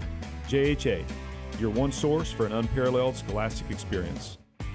This is a paid legal ad. Hi, this is John Day of the Law Offices of John Day. For more than 30 years, my team and I have worked hard to help injured people throughout Middle Tennessee. Over that time, we've helped thousands of people get the legal help they need when they've needed it the most. And if we're not able to help or aren't the right lawyer for you, we'll do the best to point you in the right direction. If you've been injured, call the Law Offices of John Day for a free consultation. And remember, there's no fee unless we win your case. Hello, this is Coy Young at Las Casas Feed Supply. We'd like to welcome you to our door. I'm Ian Young. I'm at Las Casas Feed Supply. I'm selling beef and pork, 100% Angus, raised here in Las Casas. Come get you some. Everyone's favorite cuts available, even options to purchase a quarter of a steer. We got the beef. Hello, everybody. Las Casas Feed Supply. Family owned and operated, Las Casas Feed Supply on Barlow Lane, just off Highway 96 East. With all the financial headlines, are you wondering if your retirement savings will last? The market's ups and downs can keep you guessing, especially if you're approaching retirement or considering it. Hi, I'm Edward Jones Financial Advisor Lee Colvin. If you have more questions than answers about what's next, let's work together to help ensure you're prepared for your journey. Stop by our office in the Public Shopping Center on South Rutherford Boulevard or give us a call at 615-907-7056. Edward Jones, Making Sense of Investing, member SIPC. The Prentice Allsup Heating and Air Coaches Corner, fueled by Donut Country and McDonald's Murfreesboro on FM 101.9 and AM 1450 Murfreesboro, FM 100.5 Smyrna, and streaming at WGNSSports.com. It's time to continue our coaches show here on WGNS. This segment brought to you by Rayburn Insurance in Smyrna, an independent agency offering auto, home, business, and life insurance since 1973. Find out more at rayburn.net. Time to talk Stewarts Creek football this morning. Head coach Ben Caudill joins us after the victory last night for the Stewarts Creek Redhawks, 45-6. 35 first quarter points, Coach. Congrats on the win last night over McGavock. Yes, sir. Thank you. Region win. It's always nice to win that last game. Confidence going in. You win, the week before, week after. Kind of go in on a bit of a mini win streak here. Yeah, man. It was a big, emotional night for us as a program. Senior night. These seniors. This is my 4th year as our head coach, and I remember meeting these guys, there I think on June 1st, right out of COVID. These 8th graders, they didn't get to finish their 8th grade year, and just remember meeting them for the first time. Such a special group. I got to meet several grandparents last night. Just a special night for them. Always a good when you can win on senior night as well. McGavock had some tremendous athletes. Their running back is as dynamic a player as we've seen on film all season. Looking at them and our preparation, I think they held Smyrna to 4 or 5 3-and-outs. They were up 12-0 on Antioch in a very competitive game there. Definitely played hard last night. But man, we were able to execute in all 3 phases, and really proud of how we were able to pull it out last night. I really thought as the game went on, I kept getting scores, and as I got scores, I thought, what quarter is this in? And I finally text Todd, who was sending me the scores, and he said first quarter, and I said, are you sure? Because our game had already gone to the second quarter in a while, and I guess there had just been so much scoring in the first quarter, and it has to be really nice to be able to really see the offense clicking and things go together, and you had your defense help you out with some scoring too last night. Yeah, I'm proud of, like I said, all 3 phases last night. Biggest thing is, whenever you can, force a punt and get good field position, start the game, that's a big deal, which our defense was able to do. And then offensively, I feel like whenever, Brian, you can convert that first third down offensively, I think it's a huge, momentum builder, for your entire team. We were able to do that. Like I said, special teams came up big last night too, had a block punt that we, recovered in the end zone, had 2 punt returns for touchdowns. Thought we did a really good job, in our PAT last night as well.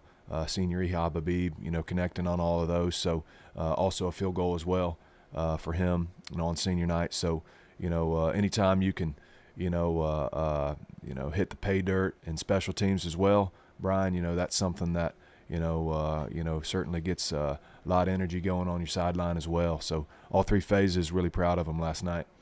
Let me go back to something you mentioned about senior night before I forget, because it was something that Mike Woodward said, when he was talking about his senior night and mentioned COVID, that kind of popped into my brain, because you also mentioned COVID as well, and all the things. I mean, this is going to be unique, something that hopefully, fingers crossed and everything else dotted and everything, that nobody else has to go through. This senior group, when they were freshmen and sophomores, had to go through so much adversity and, maybe virtual learning and distancing, and they had to just really have a different mindset and change the way that, school was done differently, and they had so many changes thrown at them, and whatever was happening today would be different tomorrow. And, that's a lot to be thrown at kids so young, and they had to mature very quickly, I think. Yeah, well, there's a lot. As freshmen, I think, you always pull a few freshmen up to practice. Well, we weren't able to finish our season that year. Right. About half our coaching staff had the 2-week quarantine, and huge amount of our team as well. And so those freshmen didn't get to come up and really, get matriculated into our system, and acclimated with everything we're trying to do. But, John, it's my first 4 group, and it's the most unselfish group I've ever been around. Another thing I can say about this group is, man, they love to practice. I mean, they're so unselfish. We got several guys, Brian, that just, they're in that training room before and after every practice, and, just, grinding through the season. And a lot of those guys, Brian, that I love to be around, that just have the heart of a senior, that know that, whenever, their high school career is over, they're not going to be able to play football anymore. They're going to be playing intramurals or, playing, softball in college, slow pitch, and just being in the stands. And, so that's what makes high school football special. And I'm really, really proud to, be associated with this group. We're talking to Ben Caudill, the head coach of the Stewarts Creek Redhawks here this morning. A few of your stat leaders last night. Kenny Jordan, 2 punt returns for a touchdown. And Jerry Taylor had both a passing touchdown and a rushing touchdown. So, really good night for some of your Red Hawks. Anybody else you want to mention last night, offensively or defensively? Yeah, really, really proud of all of our ball carriers. That's something that, here in this county, I'm telling you, it's something you got to have. You got to have multiple guys that can, get through, region play and the great teams we've played in non-region as well. You got to have multiple guys, that can have the ball in their hands, especially as the weather starts to turn. And Daniel Johnson, Jeremy Smith as well, Caleb Floyd, I thought really, rounded out our attack offensively. Like I said, defensively, I'm really proud of Marcel Gordon. Grady Harvey had a big, pick that, kind of got things started for us, there early in the game. And also had a tackle on 4th and goal at about the 4-yard line, that kept them out of the end zone. So I thought those guys really, played well last night and gave us the opportunity to pull it out on senior night. Well, the page quickly turns. You kind of knew your playoff future, I guess, going into last night. Not much was, I guess nothing was going to change in the region, really, except maybe, well, I guess something could have changed last night. 3 and 4 could have flipped, I guess, right? Yeah, honestly, I try to just, stay focused. Just do whatever your thing is, right? I can't, I'm not smart enough to keep up with all the possibilities. I just know my attention was on our seniors and obviously a great opponent in McGavick. Yeah, I think Thursday night's Smyrna-Cane Ridge game, if Cane Ridge had beaten Smyrna, that could have flip-flopped that, but I think it was done after Thursday night, and you're the 3 seed, and now I guess your attention now turns to the Ravenwood Raptors, and you have to travel to Ravenwood, who finished number 2. They were beaten last night by a really good Brentwood team who is undefeated, and that was the Battle of the Woods, I think they call it. And what do you know about Ravenwood? Yeah, well, number one, we've caught them a few times on film this year. They played Cane Ridge a game or 2 before us. Played Smyrna a few games before us, and they are a really, really well coached team. And I tell you, Brian, I'm not sure, if there's a team out there that has had a tougher, non-region schedule than Ravenwood. I've coached, prior to being at Stewarts Creek, I was an assistant at Brentwood, and I know firsthand, how hard it is to get through that region. And then you think about, a team like Ravenwood who's, played Alcoa non-region. They've played Blackman. They've played, Cane Ridge. They play an Oakland team. Yeah, they just played them last week. And non-region, and then they play, Smyrna as well. And so, coming out of all that, I think, their only losses are to Alcoa, Brentwood, and Oakland. All 3 of those, I believe they, especially, the Oakland game, they were right in the thick of that. I believe they were up 12-0, and so clearly they're a very mentally tough team. I know they're, got a young quarterback that they're really excited about.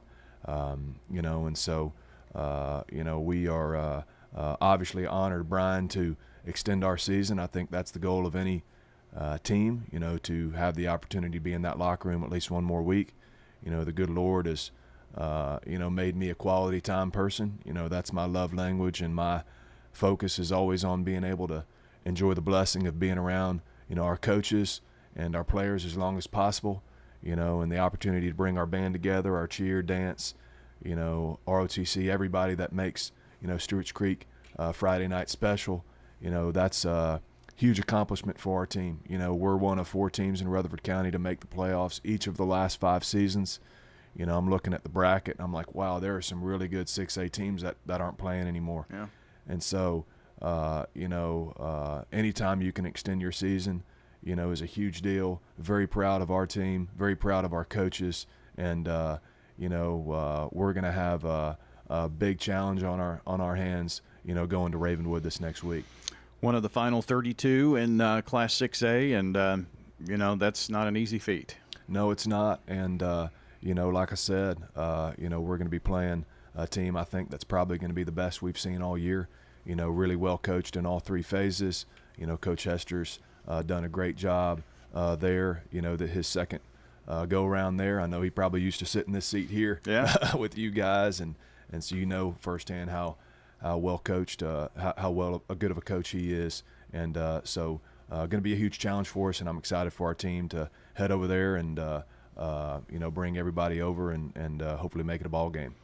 Well, the 7-3 Stewarts Creek Redhawks at the 7-3 Ravenwood Raptors next Friday night at Ravenwood, 7 o'clock. And don't forget, don't take that bus through the one-lane tunnel or whatever you have to go through. You have to go around or something. I don't know. Yeah, we've been over there, went over there and passed a few times the last few summers, 2 summers before this one, and luckily there's a few back roads. Yeah, it's back roads for the buses for sure. Yeah, Ben, appreciate it. Thank you so much. Yes, sir. Thank you, Brian. Go Redhawks. That is Ben Caudill, the head coach of Stewarts Creek, joining us on the Coaches Show, brought to you by Dr. Automotive, the cure for your car, professional auto repair and maintenance from ASE certified mechanics and master mechanics. Check them out online at autorepairsmyrna.com. Rely on the experienced professionals at Prentice Allsup Heating and Air. If your old unit needs a tune-up, the professionals at Prentice Allsup Heating and Air service all major brands and even offer same-day service in most cases. Keep your home or business comfortable year-round. Call us today at 615-890-1311. Prentice Allsup Heating and Air, your Ring Pro partner heating and cooling contractor on West College Street, just under the Thompson Lane overpass. Online at PrenticeAllsup.com. When Rutherford Countyans think of insurance professionals, they think Rayburn Insurance Agency at 200 South Lowry in Smyrna, meeting the needs of thousands of customers since 1973. You can trust Rayburn Insurance with all your needs, a place where customer service really matters. It's personal with Rayburn Insurance, as fans of local sports, as friends, and as insurance professionals. Check them out at rayburn.net or call 615-459-4145. Rayburn Insurance, for business, auto, home, and life insurance. Head over to J. Mullins Jewelry to check out their selection of rings, watches, custom design jewelry, and much more. They're a local business located at 352 West Northville Boulevard right here in Murfreesboro. They have gifts for all occasions, weddings, graduations, anniversaries, whatever you need, you can find it at J. Mullins Jewelry. That's at 352 West Northville Boulevard or online at mullinsjewelry.com.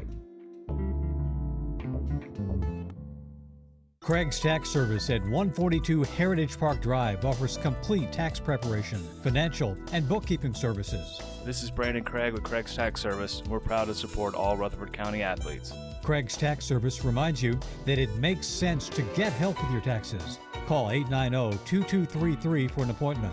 We've been serving Rutherford County since 1988. Craig's Tax Service, 890-2233. We're just off Memorial Boulevard at 142 Heritage Park Drive.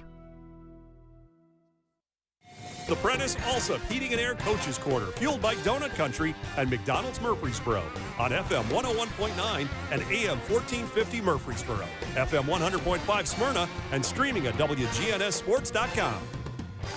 Coach's Show brought to you by Middle Tennessee Electric, serving our community by providing affordable, reliable, and safe electricity. Online at MTE.com. On our Newsmaker hotline this morning, Rockvale head coach Brian Guthrie. Good morning, Coach. Good morning, Brian. Sorry I couldn't come in this morning. That's all right. Hey, you're a man about town. You like that Newsmaker hotline? Yeah, it was nice. It was a touch. Are you making news this morning? I don't know. I am sitting on my porch drinking coffee. Hey, how about that? Yeah. Well, it was a tough one last night for you, wasn't it? Yes, sir. Yes, sir. You know, they don't always go your way, and last night you ran into pretty inspired Siegel bunch, dropping that game 20-7. Yeah, I mean, they, I give it to Adam.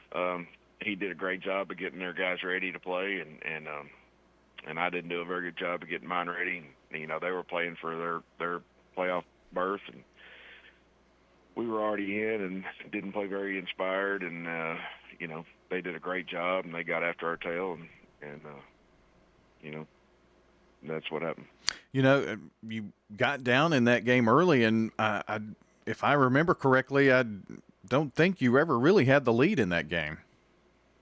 No, sir. Thanks for reminding me.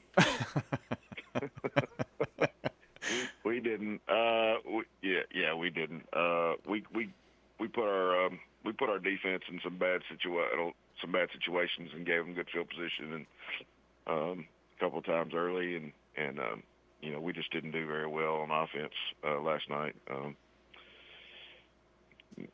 Don't know what else to say about it. Yeah, well, I mean, and some defensive situations last night where, I guess turnovers. That was something that kind of led to the score being greater than what it was. I think Siegel had a couple of defensive scores, is what I mean by that, or at least one, wasn't?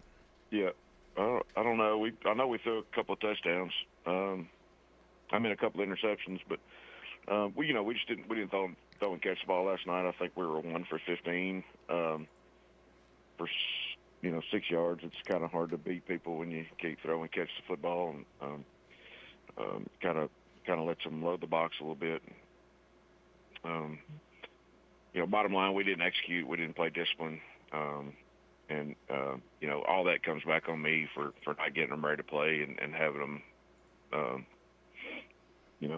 executing the way they should. Well, that's one of those things. Does it leave you on the morning after kind of scratching your head like, what could I have done different? What should we have done different? Because I'm. Well, you do that after every loss, and you do it after some wins, but. You do that after every loss, and that's just, that's the nature of the beast, or comes with the territory, or whatever you say. And, it's as a head coach, you're always trying to figure out, how you can fix inefficiencies and be better. And, the bad thing is you can't go back and fix it the night before. Right. Yeah. Well, I guess that's true.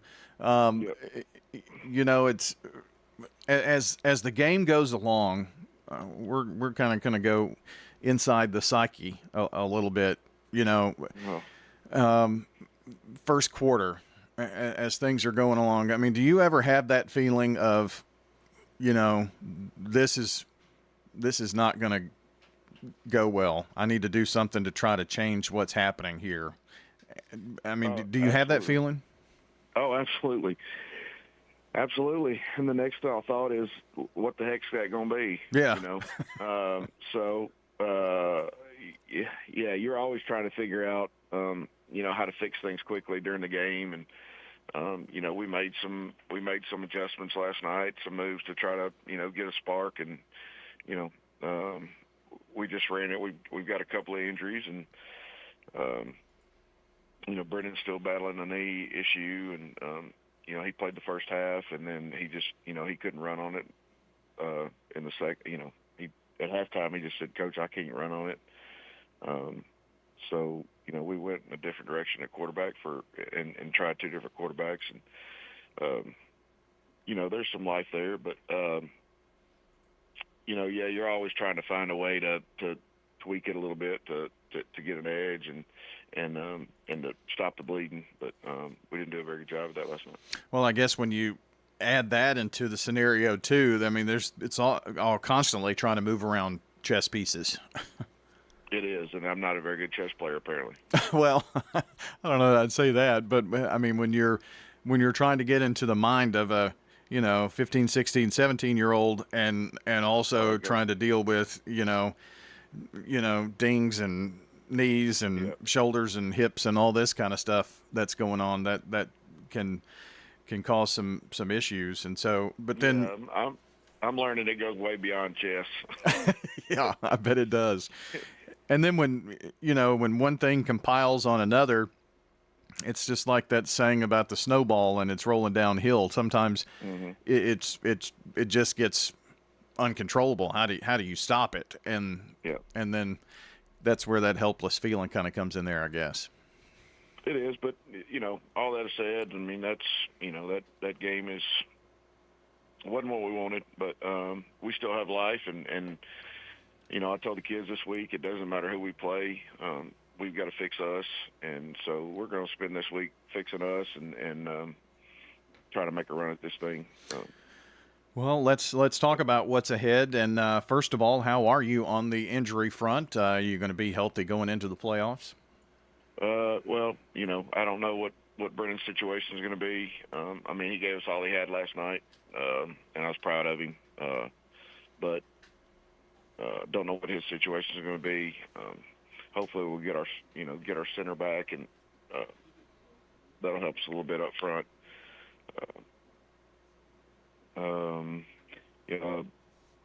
Odell, last night, he still ran for 100 yards, but he was sick as a dog and didn't have any energy. I mean, he was bending over in the first half, and he's a war daddy.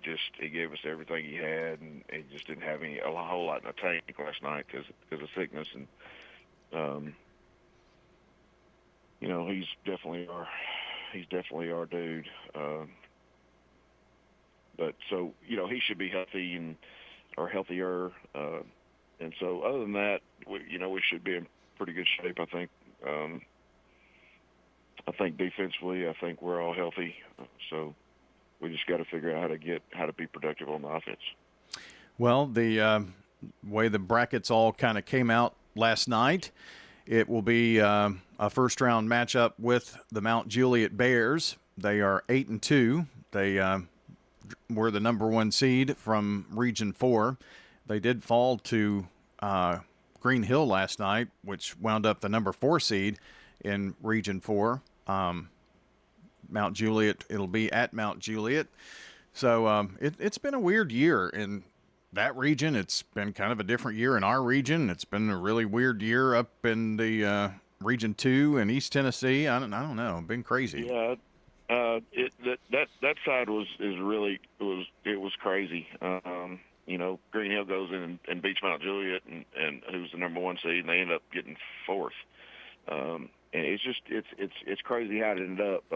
While we're at it, just want to say, shout out to Will Kreisky and those guys over there for winning the region championship. That was amazing. They did a great job. Yeah, and so our region is Riverdale 1, Oakland 2, Siegel 3, and Rockvale 4.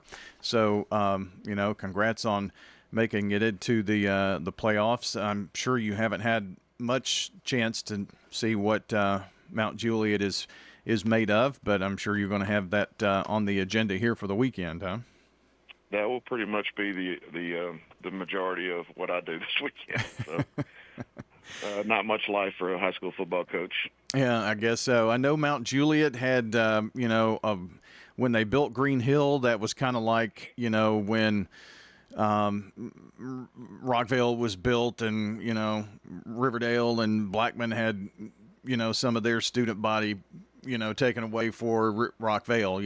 That's kind of the situation there. And Mount Juliet, they lost some of their kids to Green Hill, the new school there. So, but Mount Juliet is one of those tried and true schools that's been around for a long, long time. Oh yeah, they've got a great program, great tradition.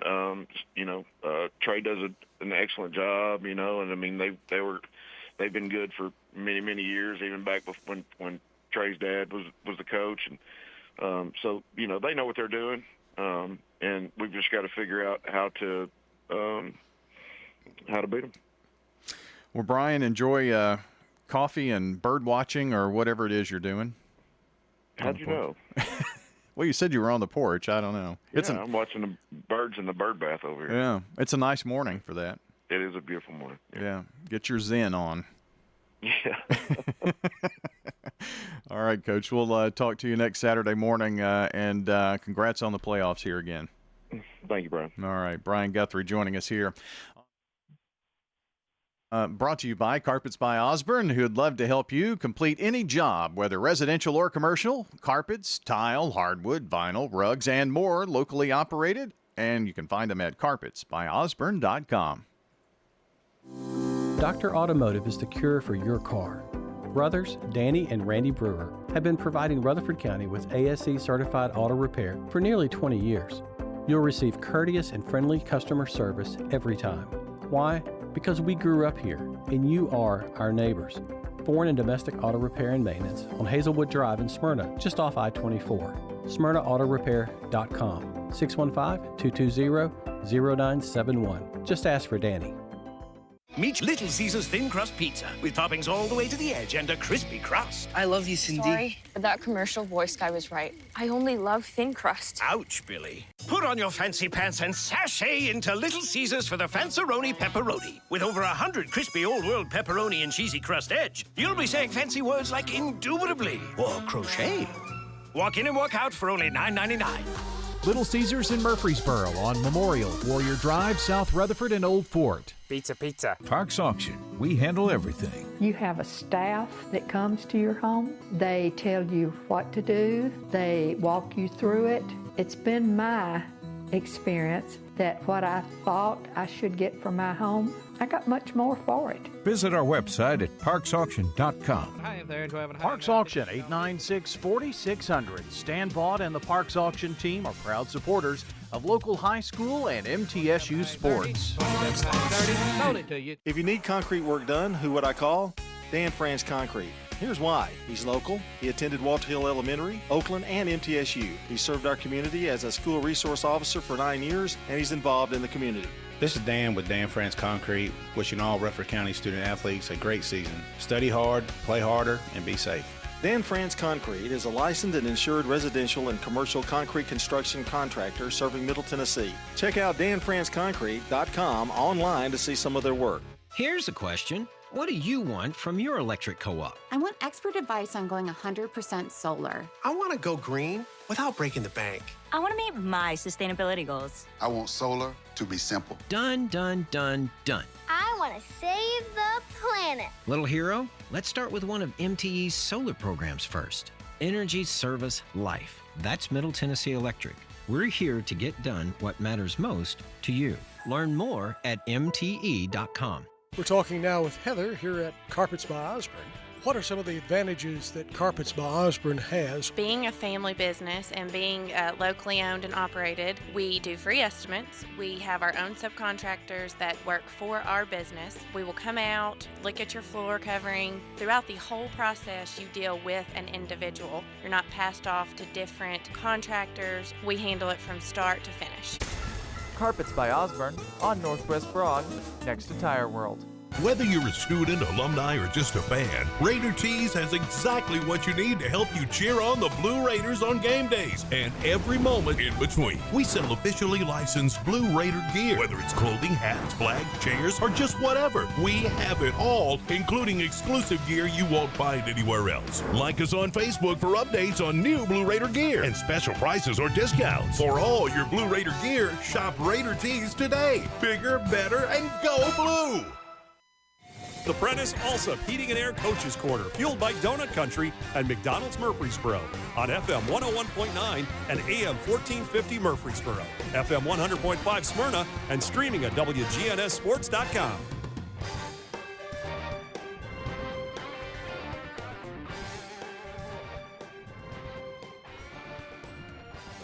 We'll work with you to develop a complete, tailored strategy to help you achieve your financial goals. That's Edward Jones, financial advisor, Lee Colvin. And joining me today is Coach Adam Renshaw of the Siegel Stars. And, Coach, you know, just when it looked like Siegel might be dead, they pull off a big win over Rockvale to get in the playoffs.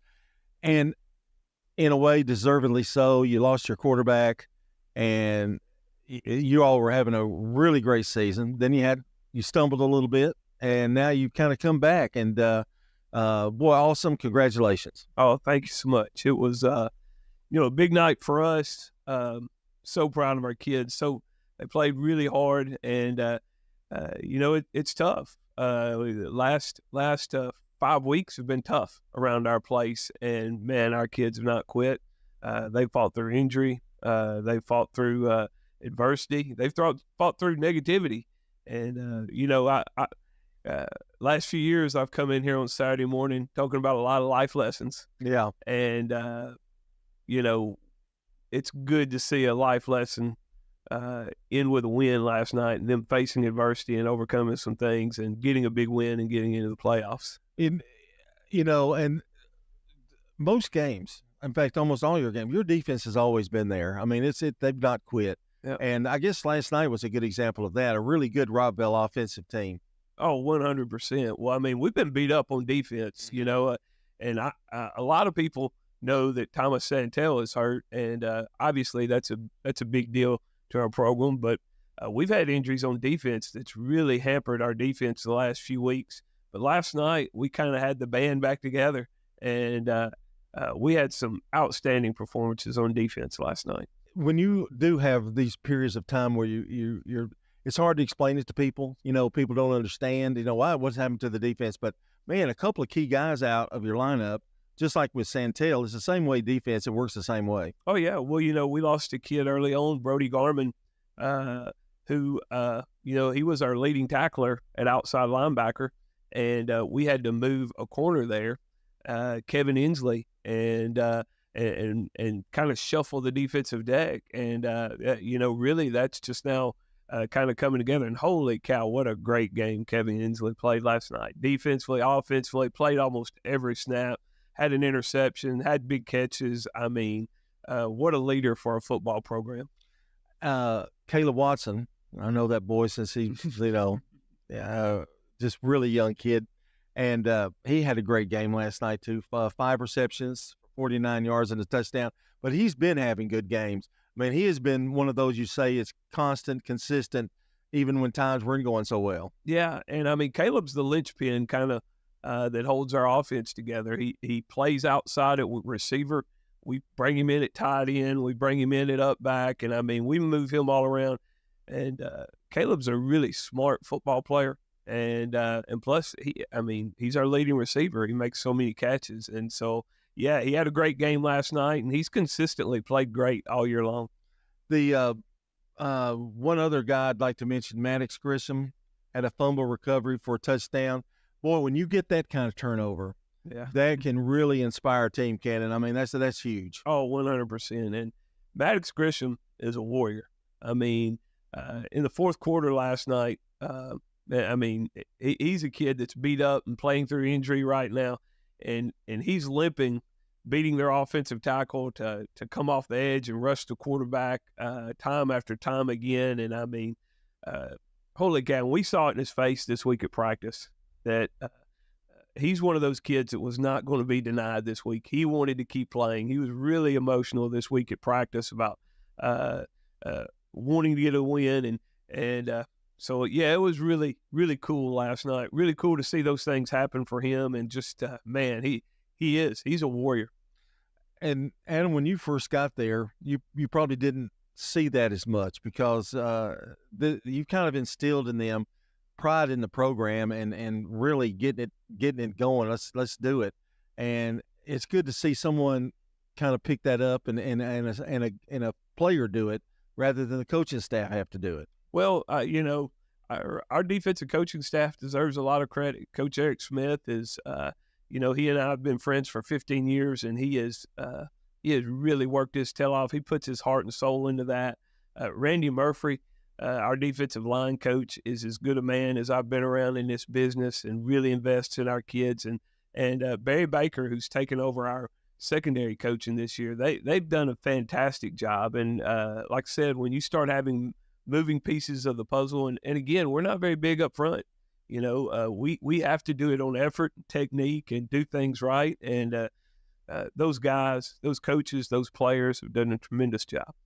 We're talking to Adam Renshaw, the head coach of the Siegel Stars, and talking about keeping it together offensively. You had to change the whole mind frame, I guess. You've got a running quarterback to one that throws it more, and AJ Kuchiyara, what a game he had last night. Yeah, tremendous game. So proud of AJ. AJ came out to us. He started playing when we first got there, and he's grown up so much as a player, but he's grown up more as a person. And last night he made some big throws, and behind the scenes we've been adjusting the offense the last several weeks. And ironically, though, the game that kind of sealed, or the play that kind of sealed it, was he pulled his own read and ran it 54 yards for a touchdown. And so, really proud of that kid. We challenged him to to do some things different and play better in some areas, and man, he's done it. He's gotten better every week as a starter too. It's really hard to imagine a young kid like that being kind of put into a situation where he wasn't expecting it, for it to happen, but your starting quarterback goes down, and then all of a sudden, I think, isn't there a process a kid would have to go through, like, okay, first I am the quarterback now, and then try to learn and plus the experience. Yeah, well, being the starting quarterback is for a high school, it's a really difficult thing. Yeah, and everybody thinks they want to do it, and but it's really one of the most difficult things going on in the community. You talk to the kid who's going through that every week. You talk to his family, everything they have to do to prepare, everything they have to endure, and AJ's learned a little more about that every week, and he's put it all on his shoulders and done a great job. I want to talk about the seniors. You've got some seniors on this team. What does that win last night mean to them? And let's don't even think about playoffs, but they didn't want it to be their last game. And talk a little bit about your thoughts about them. Well, I mean, it's just a special group. They were freshmen when I first got there. I think everyone on this coaching staff will tell you these guys have given us everything they got. It is an athletic group to some degree, but even more than that, I think they got a tremendous amount of heart. You take Teron Grant, who was out there, who's played almost every snap last night, made some, they actually threw at him last night, which not a lot of teams throw at Teron, and he made some big plays on defense. Andrew Ricks, another warrior on our defense, and holy cow, Quentin Groves, our safety, he made a big interception return to set us up for a touchdown last night, and just again, just all over the field last night, making physical, tough football plays to help us win. Just an exciting night. I know it had to be great, and in a hostile. I mean, it was at Rockvale, right? Yes, sir. So that makes it even. Their crowd, they go at it now. They're good. A little raucous over. Yeah, they can. Let's talk a little bit about this playoff opponent. It's Cookeville, but one thing, you're not completely unaware of Cookeville because you've had to play them in the past. So. Yes, tell us a little bit about them, and they've been proved they're better than they were last year. Oh, 100%. We actually played them in our jamboree this year. And we've taken some trips up there. They're going to be a tough physical football team. We will have to play well to beat them. And so, I think it'll be an exciting playoff atmosphere in Cookeville next week. And, we're just excited to get in there with our boys, prepare and play one. I mean, this time of year, it's one game at a time. Let's compete on Friday nights and do all we can to keep playing, keep this group together. So they get to enjoy the win last night, last night, and Friday night, Saturday, and then they're back, right? Well, we're going to work today. Okay. Yeah, I thought that's what your answer was going to be, and and over your tenure, the 4 years you've been there, a lot has happened. You've, like you said, these are your seniors that you've had. That's a great feeling to have that you brought them through. You got new turf.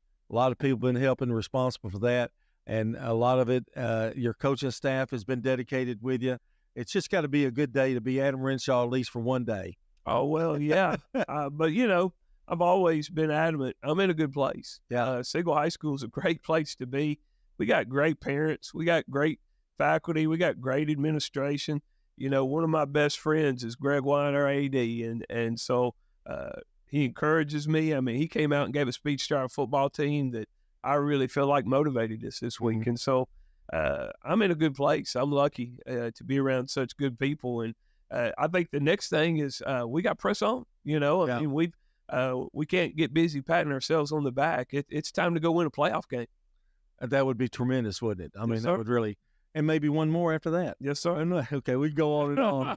But I can't tell you how happy I am for you and to get in a playoff for the first time. And the Siegel Stars have gone through adversity this year. And congratulations on making that playoff spot. Yes, sir. Thank you so much. That's it. We'll see you next week, though. You do have to come in. Okay? Good. I'm glad. I'll come in as long as you guys want me to. That's Adam Renshaw, the head coach of the Siegel Stars. And this portion of the show is brought to you by Prentice Allsup Heating and Air, family owned and operated since 1977. Get the best service with Prentice Allsup Heating and Air online at PrenticeAllsup.com. Coming up next is Floyd Walker of the Eagles here on the Prentice Allsup Heating and Air Coach's Corner. Pizza. Murfreesboro's favorite pizza is now hiring at all 3 local locations. That's right. We want you to join the Sir Pizza team. Stop in at our East Main, Veterans Parkway, or Memorial Boulevard locations and let us know how you'd like to join the Sir Pizza family. Also, we've made it even easier to order for carryout or delivery. Just head on over to sirpizzatn.com. Sir Pizza, you made me love pizza again. The Blue Raider fan source for officially licensed Middle Tennessee gear is Raider Tees. T-shirts, caps, sweats in all sizes, designs, colors, children's to plus sizes. Raider Tees has decals and license plates to show everyone your favorite team. Plus, check out their wide selection of Blue Raider art, jewelry, even golf tee markers. Show your Blue Raider pride with the largest selection of Blue Raider merchandise anywhere by shopping Raider Tees, 910 Ridgely Road, just before the bridge over Broad behind Chewy's. Rely on the experienced professionals at Prentice Allsup Heating and Air. Whether it's the blazing heat of summer or the bitter cold of winter, let the Rheem Pro professionals at Prentice Allsup Heating and Air Conditioning on West College Street keep your home or business comfortable year-round. We service all major brands and in most cases offer same-day service. Call us today at 615-890-1311. Prentice Allsup Heating and Air, your Rheem Pro partner heating and cooling contractor on West College Street, just under the Thompson Lane overpass. Craig's Tax Service. We perform tax preparation, individual tax returns, corporations, partnerships, and all your payroll bookkeeping needs. Brett Craig with Craig's Tax Service. Craig's Tax Service is located just off Memorial on Heritage Park Drive. You can contact us at 890-2233. It makes sense to get help with your taxes. Call 890-2233 for an appointment. We are proud to support all Rutherford County student athletes. Craig's Tax Service, 890-2233. We're catching up with Anne-Marie Brents at Rick's Barbecue, 212 Warrior Drive, another one of our great local businesses. Yeah, it's a big family business. Knowing that my grandparents started it, to see it evolve and what it is now, it's just been really cool and I love it. It's just something I'm very passionate about and customers have been great to us as well. Whether it's a quick meal, feeding the whole family, or catering, Rick's Barbecue can handle it all. It's really something I'm really passionate about, very blessed and thankful for. Rick's Barbecue, 212 Warrior Drive. With the service you get from State Farm, you might think our car insurance costs more. I'm State Farm Agent Bud Morris. Give me a call at 615-893-1417 and let me show you with discounts up to 40%. You may find it even costs less. Local business owners, you know how important it is to be here for your customers. I'm State Farm Agent Celeste Middleton, and I run a small business in Rutherford County too, and I'm here to help you protect your small business. Call me at 615-895-2700. Hey, it's Brian, sharing why First National Bank of Middle Tennessee has been my bank since opening here in 2014. I just really want to know my bank isn't some corporate outfit out of state, but I also want online banking and a great app. Well, I get that at First National Bank of Middle Tennessee and more. You won't find better customer service either. The people, that's what makes it the best place I've banked. You don't have to settle, you know. Come on over with me to First National Bank of Middle Tennessee on Gateway and Memorial Boulevards. Member FDIC, Equal Housing Lender. The Prentice Allsup Heating and Air Coach's Corner, fueled by Donut Country and McDonald's Murfreesboro on FM 101.9 and AM 1450 Murfreesboro, FM 100.5 Smyrna, and streaming at WGNSSports.com. And we welcome you back to the Prentice Allsup Heating and Air Coach's Corner. And this portion of the show brought to you by the Law Offices of John Day, providing superior legal representation to injury victims and their families. Find out more at johndaylegal.com. John Dingens here with me, and joining me is Coach Floyd Walker, the head coach of the Eagleville Eagles. And big night, a big week. It's a senior night and Thursday night game. And I'll tell you, it was quite a game because after I looked at what Cornersville's like and who they had, pretty impressive win. It was a big night for our kids. It was a big night for our seniors, especially. Cornersville is a super talented football team. Got an extremely great player in Ben Franklin, the running back, defensive end. That's a Navy commit. He had a huge night for Cornersville. I think he rushed for 300 yards, a couple of touchdowns, but I thought our kids just hung in and were gritty all night long.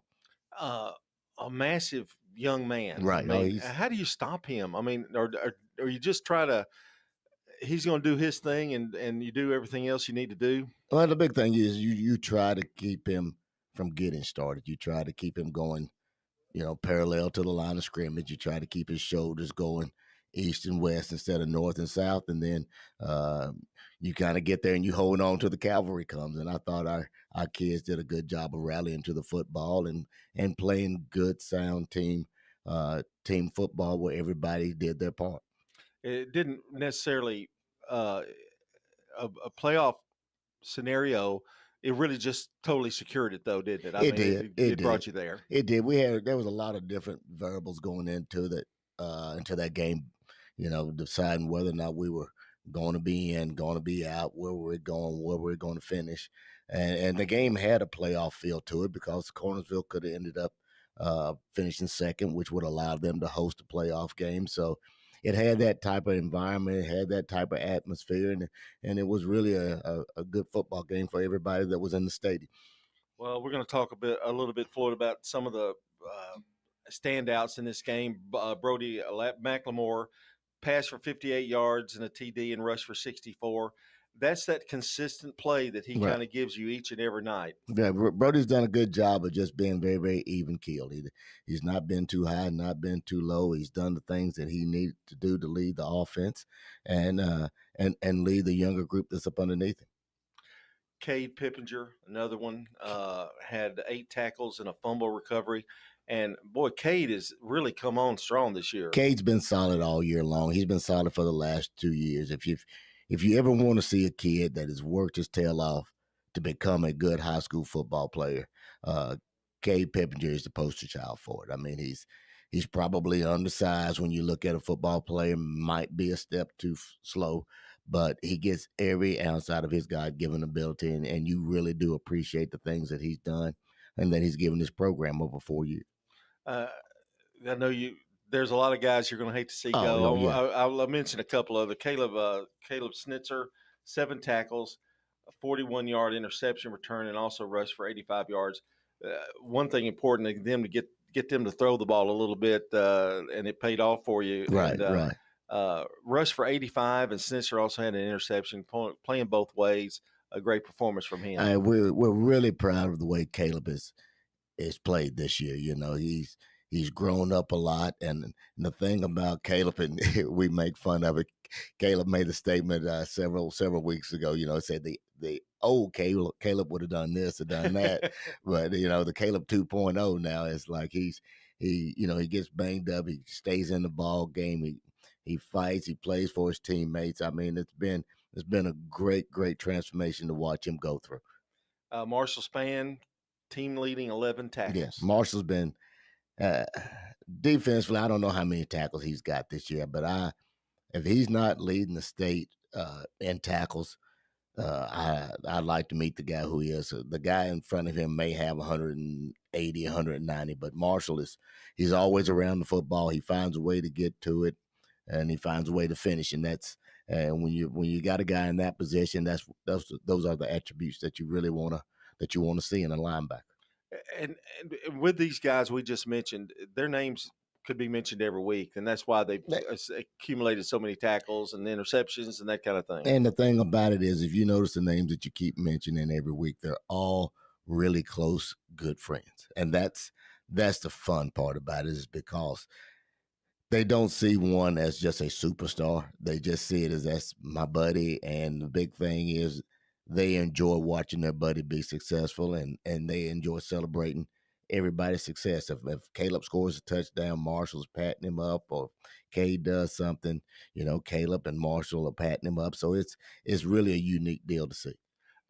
And Coach, it's funny about Eagleville, because there's been many years where that team concept, it is really a total team play. I mean, you don't really ever see anybody coming out and saying, this is an individual. No. You got to have them. And you've had a lot of injuries over the years, and people have stepped up too. Yeah, and that's the thing. A lot of people talk about how society has become selfish and self-absorbed and everything.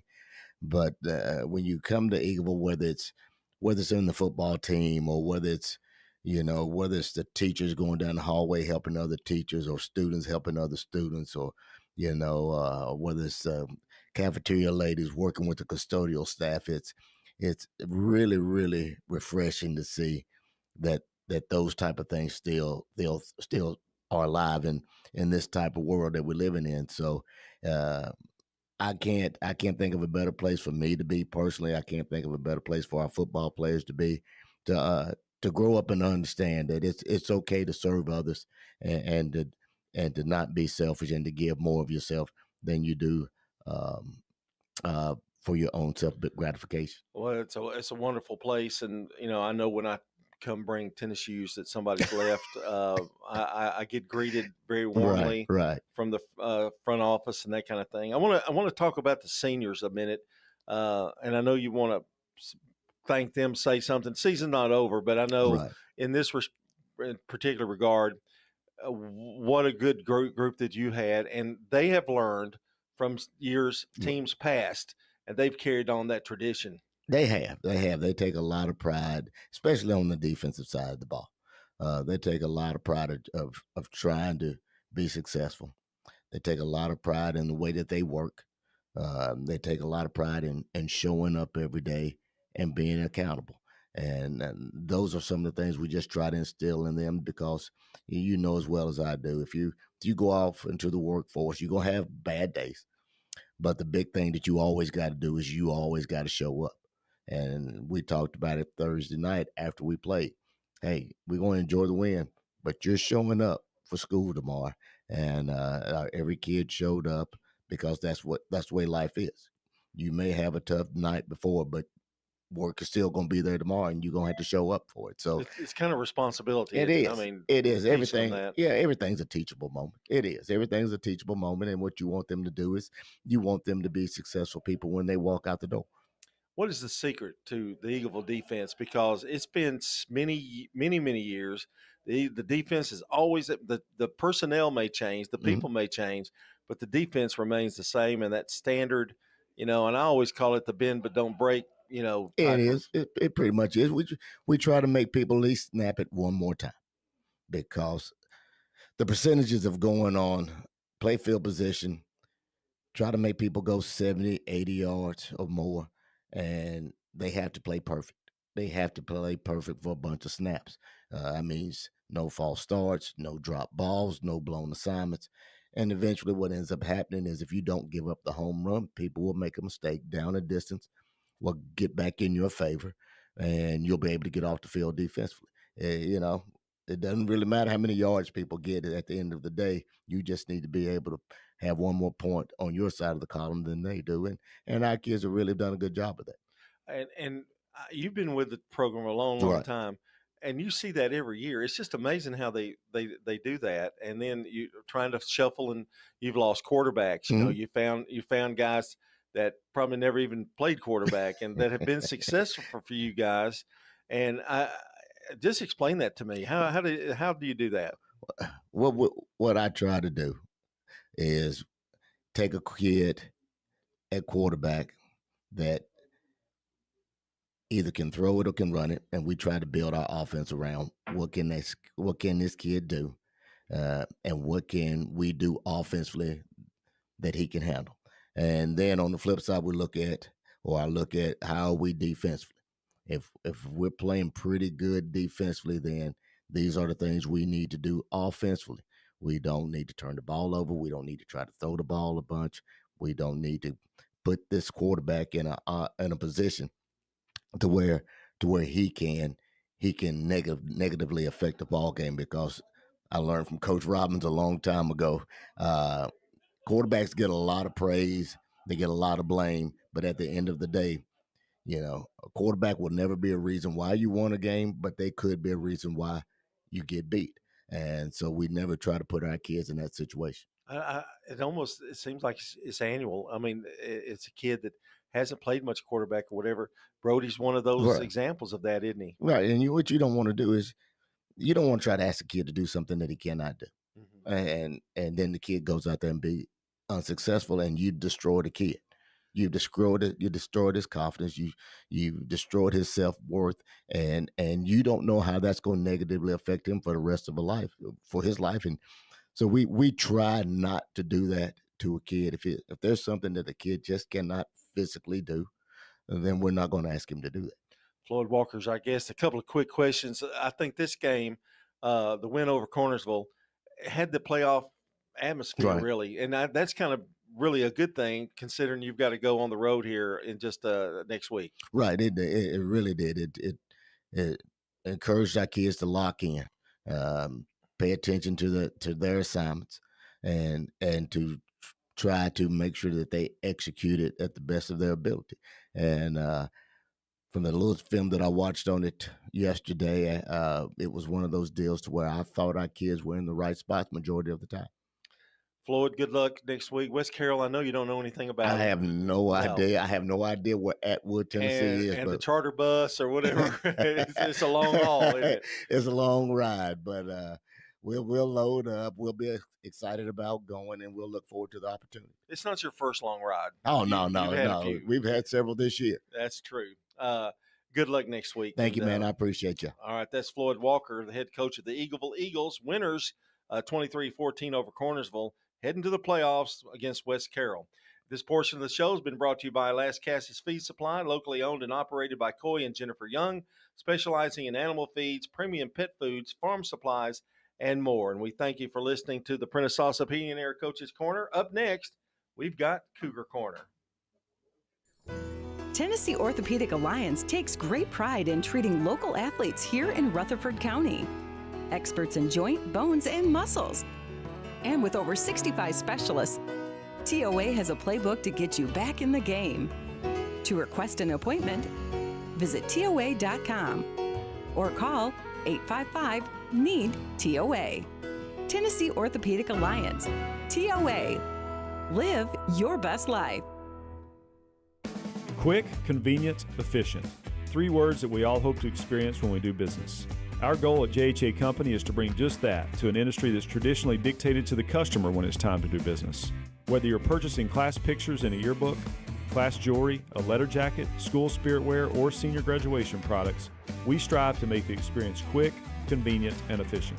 Find out more at jhacompany.com. JHA, your one source for an unparalleled scholastic experience. This is a paid legal ad. When a family member is lost as a result of someone else's negligence, the grief can be unbearable. It also leaves you with a lot of questions like, how did this happen? Who's responsible? And is my family going to be okay? That's a lot to go through, but with the law offices of John Day on your side, you don't have to go through any of it alone. We understand what you're going through, and we have the experience to get the answers, justice, and compensation your family deserves. Call the law offices of John Day. Hello, this is Coy Young at Las Casas Feed Supply. We'd like to welcome you to our door. Whether you have a quarter acre or several, Las Casas Feed Supply has premium feeds and dog foods you can't find in box stores. Nutrition is our specialty here at Las Casas Feed. Plus, every Saturday morning they have a local producer-only farmers market with fresh vegetables, beef, pork, and more. Customer service expertise that exceeds your expectations. Family owned and operated by Coy and Jennifer Young, Las Casas Feed Supply on Barlow Lane, just off Highway 96 East in Las Casas. Your 401k is likely one of your most important assets, but it's only one part of a comprehensive retirement strategy. Edward Jones can help you understand how your retirement assets fit into your entire retirement picture so that you can work toward meeting your unique retirement goals. Contact me, Lee Colvin, your Edward Jones financial advisor in the Public Shopping Center on South Rutherford Boulevard, or give us a call at 615-907-7056. Edward Jones, Making Sense of Investing, member SIPC. It's time to talk MTCS sports. It's Cougar Corner, fueled by Donut Country and McDonald's Murfreesboro. Presented by Tennessee Orthopedic Alliance. TOA. Live your best life. Online at TOA.com. We're joined by Middle Tennessee Christian School coaches to talk about their most recent games and their upcoming opponents. It's time to talk orange and white. on MTCS Cougar Corner. And we welcome you here to Cougar Corner this morning. John Dinkins along with Christian Peterson, the head coach of the Cougars. Played Thursday night, so we're going to talk about a Thursday night game. So you've had an extra day to kind of think about this interview, I guess. I don't want to. Yeah, I had to make sure I was prepared. Yeah, and me too, really. But we had an opportunity to do the game on the radio the other night, and my observations, because we got many minutes to talk here. So my observation, the field was absolutely beautiful. That is the greenest grass. It looked like turf to me for this time of year. It was really fantastic. The stadium looks great. Concession stands was great. The good food. Jason Piercy actually went and got us some cheeseburgers. I've never seen him run that fast. What a great guy, and but great atmosphere. We love being there, and one of the best press boxes you'll ever see for, single A, double A, whatever. It's really a pleasure to go there, and we're glad we did, and we got to see a good ball game too. Yeah, it's we have good facilities. We're very blessed. And then when we talk about all the paint and stuff on the field, we have Coach Ed Watson and Coach Gibb, and both of them spend hours getting that field to look the way that it does. And every week they change the midfield logo they like to try and match what the kids are going to be wearing on Friday nights and our Thursday night this past week. And it's the amount of time and effort that they put into it really does. It looks great every Friday when I walk out there and I finally see the final product. I'm always impressed, and I think it's definitely one of the best looking places to play. It's one of those feelings like when you go to a baseball stadium and you see the grass for the first time. That's kind of got me, how beautiful it really looked and how neat and that kind of thing. Got a lot of people to help you to that. And did you guys have a fall festival or something, or was something going on at the school too beforehand? Yeah, so we had trunk or treat. Well, that was a neat idea. Yeah. So, a bunch of the mainly elementary and like the ELC, it kind of went around. Had some middle schoolers and all that. So my 3-year-old was very excited about trunk or treat, and so they were talking about it at school, and they were saying like, we got trunk or treat tonight. Yeah. I guess my daughter in the middle stands up. She's like, yeah, it's at my daddy's school. So she was very pumped. Yeah. She'd been doing a pretty good job all year of staying awake throughout the whole game. And she got handed to me after the game and was asleep about 3 seconds later. Like she was definitely a little extra couple hours there, wasn't it? She was worn out by the end of it. And I just think that's just a really good idea for the fans and everything, because they just walked over after the trunk or treat and then went right to football. It's a big night, big evening. Yeah, for sure. It's a cool experience. And again, it's one of those things I love about MTCS is how family oriented everything is. And again, it was a really good night.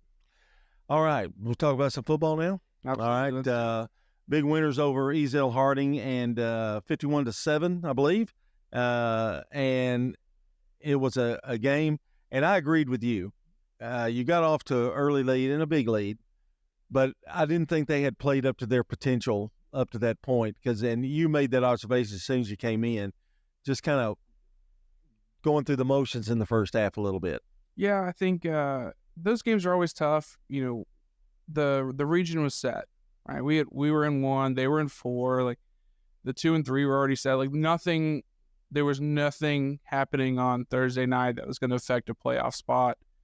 And we talked about it all week, and I don't think they played bad, but it wasn't that same level of intensity that we've been playing with, at least offensively. Defensively was flying around. They were playing great from opening whistle. But, just from an execution standpoint, we were okay, but it wasn't what we normally were. So before we went out on one drive, I kind of caught them all up, and I was like, look, we're not going to do anything fancy. We're going to line up. We're going to run base stuff all the way down the field, and we're just going to execute. And that's what we're going to do. And really from then on, we were good. We were locked in and played much better kind of as that into the first quarter, into the second quarter kind of got rolling.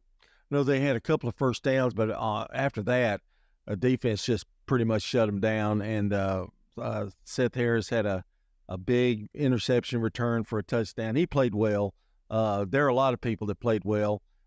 He was one of them, though, and he's a go-getter now. Absolutely. Yeah, and that's his second pick six that he's tipped the ball to himself and then ran it back. That's athleticism, really, Absolutely. today. Yeah. And really, he's a penalty on the offense away from doing it 3 straight games. He did it against PCA, but they had a illegal shift on the play. So after they snapped the ball, quarterback goes to throw, they start blowing the whistle, and he tipped it to himself and picked it. He might run that one back too. Just have to take the 5-yard penalty against them and run another play. Otherwise, he would have had 3 straight games where he would have had a pick 6 on a play that he tipped it to himself. So he's playing really well right now. I'm gonna throw some names out here too, and I also want you to add to that because particularly on the offensive and defensive line, I want to make sure we talk about them a little bit after seeing them firsthand. I'm very impressed, but let's talk about Eli Wilson first, and we talk about him every week. But 11 carries, 169 yards. I don't think he played the second half because of the score. If he did, it was very limited. 3 TDs and had receiving yards of 36. That kid is amazing. Yeah, he's lightning in a bottle. Yeah. And we talk about all the time that sometimes even if it's not necessarily the best look to run a particular play, do it anyways. Like, just give him the ball and let him do his thing. And you were talking about a 4th down situation in the first half where he took the ball. It was 4th and 10, and he ran for a touchdown. Yeah, that kind of thing. Yeah, like it's just we're doing a good job blocking for him up front, and then once we get we tell them all the time, like, look, our job is to get you one-on-one with somebody in the secondary. If we can get you one-on-one with someone in the secondary, I'm going to pick you every single time. And so we're doing a good job of that. And then he wins the one-on-one battle with whoever he ends up with. And again, he's fun to watch. He's so explosive and really helps us go. He's been through the wars at MTCS. He's been through different quarterbacks. He's been through different injury situations. I mean, he's seen it all. So that experience has got to be unbelievable as well. Absolutely. Yeah. I mean, you go back, it was like his freshman year, and they were spread at that time. So he started as a slot receiver and then ended up moving to running back and was running inside zone, outside zone. And then we kind of come in and it's a lot more gap scheme stuff. And so had to kind of learn how to do that. And then, really from sophomore year to now, the growth and understanding of understanding what we're trying to do, right? And knowing that, it's not just about being fast. Like, you are fast, but trust it. Trust the hole. Trust where you're going with the ball. And, big good things are going to happen. And he just gets it. And so it's been fun to watch. Okay, next one, Yace Guerin. This sounds like a really, one-on-one interview here, but Yace Guerin rushed for 63 yards and a touchdown, pass for 1. But to me, the most impressive thing about Yates is his demeanor and his leadership ability out there on the field. Absolutely. Yeah, I think I think all the seniors, they kind of started that game, senior night, it's your last home regular season game. I think all of them started with a little bit extra juice, and we almost had to calm them down a little bit, just settle down, just do what we do. And so once he settled in, it was, our Yates that we've had all year. He commanded the offense. He ran the ball well. He hit good passes, and that really makes us dangerous when we can hit the post for a touchdown from 35 yards out, or he can run the ball, or we can give it to Eli, and really kind of makes us dangerous. I think I really was impressed, and we kind of took a second look. They were announcing the senior night, and they go, a 12-year, and we forget that they start, in kindergarten at MTCS, and even earlier than that, I guess, in preschool. But to hear him, he's a 12-year starter, kind of thing. But that's the key. That's the glue, isn't it? The having them for that long and going through so many coaches. And I know you've got volunteer coaches. I know you've got some staff people that come down and help those younger kids. But it all starts with that, and Yace is a product of that. Oh, for sure. It's cool going through and with all of our senior parents and them showing me pictures of them playing together when they were 8 years old Yeah, and you really haven't seen that, those pictures yet. And so it's cool to see, and really, again, it's kind of a testament to what we are. You know, we want to build it up, and we want to keep our kids here, and win with MTCS kids, and we've done a really good job doing that. And it's exciting to see their success, and it's been a lot of fun, and hopefully we got a little bit while to go. You can really get emotional if you've been there 12 years, and to know this is your final year of playing. I want to talk about Owen White a little bit. Had 9 tackles in the game Thursday night, 2 for a loss and a sack. Yeah, he's flying around. We've asked a lot of him this year. We've kind of moved him around. He's played some outside linebacker. He's played some inside linebacker. He plays our blocking back on offense. His ability to retain information has really helped offensively and defensively, because he has been the piece that, someone needs a break, or if someone goes down or whatever, he's the one we can move in. And so we've been able to move him around all over the place. And, I can't say enough about him. He comes in, he works really hard every day. And I think he's got a really bright future ahead of him. Jesse Perry had a forced fumble and a fumble recovery. And there's one that's not on this paper that I'm going to bring up that I noticed. Brooks Jones, he does a lot of things. I mean, he kind of fills in at different places here and there. Yeah, Brooks is special. He's fun to watch play football. He's fiery. He is. He from the first play to the last play. Like, he's going to play that last play as hard as he plays the first one. I don't know that I've ever seen him get tired. And again, I think Thursday night, he ended up with 4 tackles, which is probably the lowest he's had all year. Yeah. But he lines us up. He gets us in the right defense. He's really kind of the energy guy that we have. And, he's the one I can kind of lean on a little bit to go, hey, we're a little flat right now. I need you right here.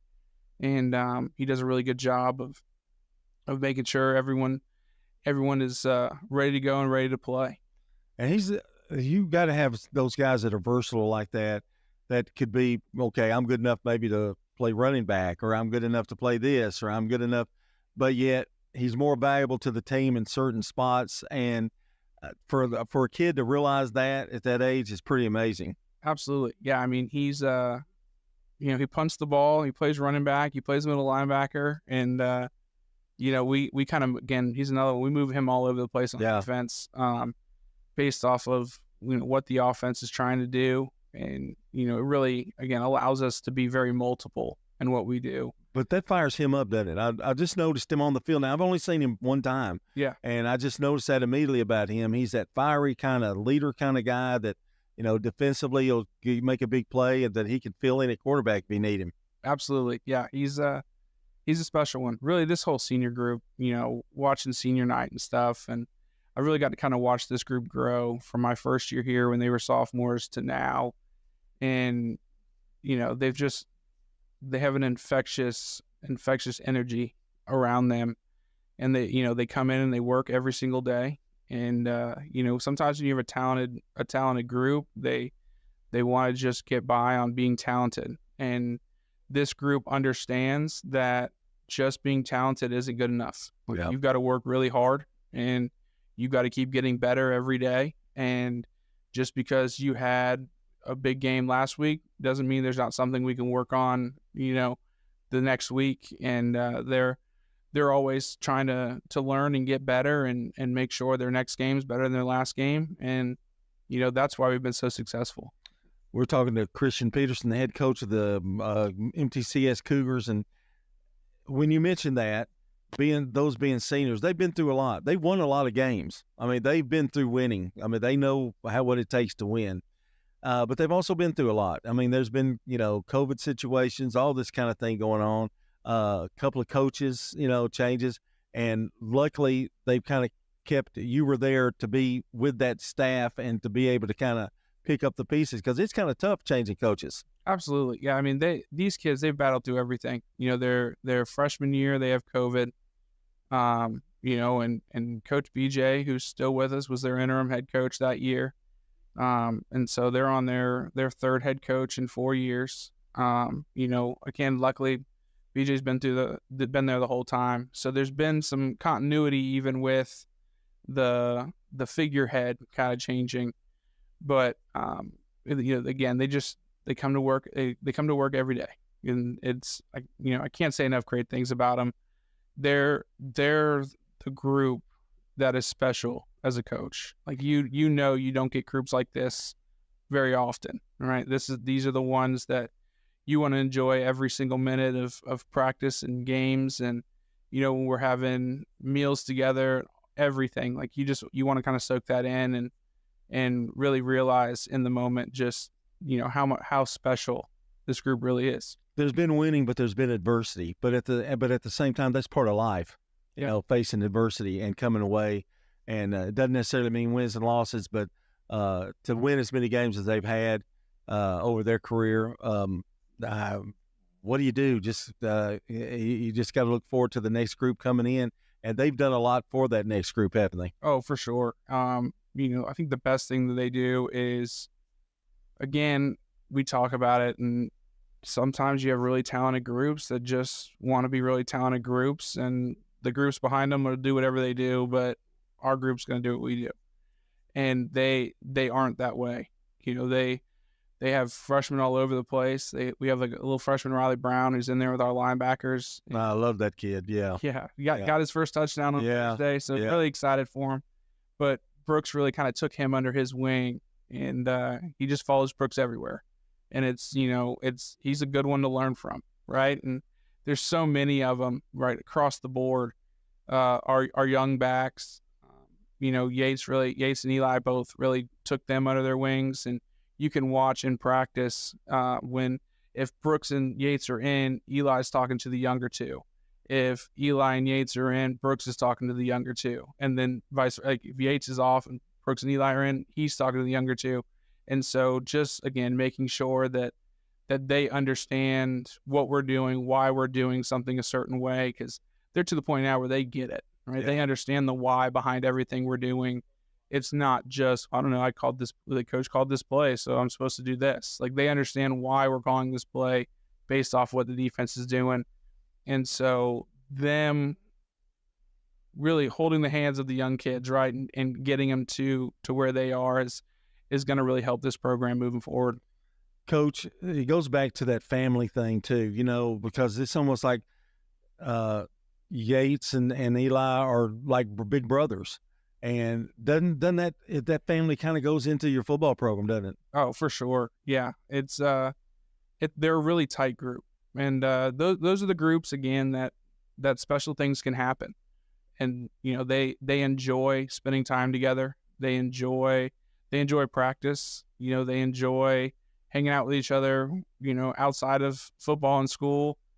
They're always all together when I see them at school. And so they genuinely like hanging out with each other, and they're just a really tight knit group, and it's all the classes, freshman through senior. It's not always the freshmen are together or the seniors are together. It's, you'll walk through the hall and you'll see a sophomore and a junior and a senior walking down the hall together, or you'll see a freshman with two seniors and stuff like that. And it's just, again, that's such a tight knit group, and so much fun to coach. Season not over. We got the regular season over with, but now we get into playoffs.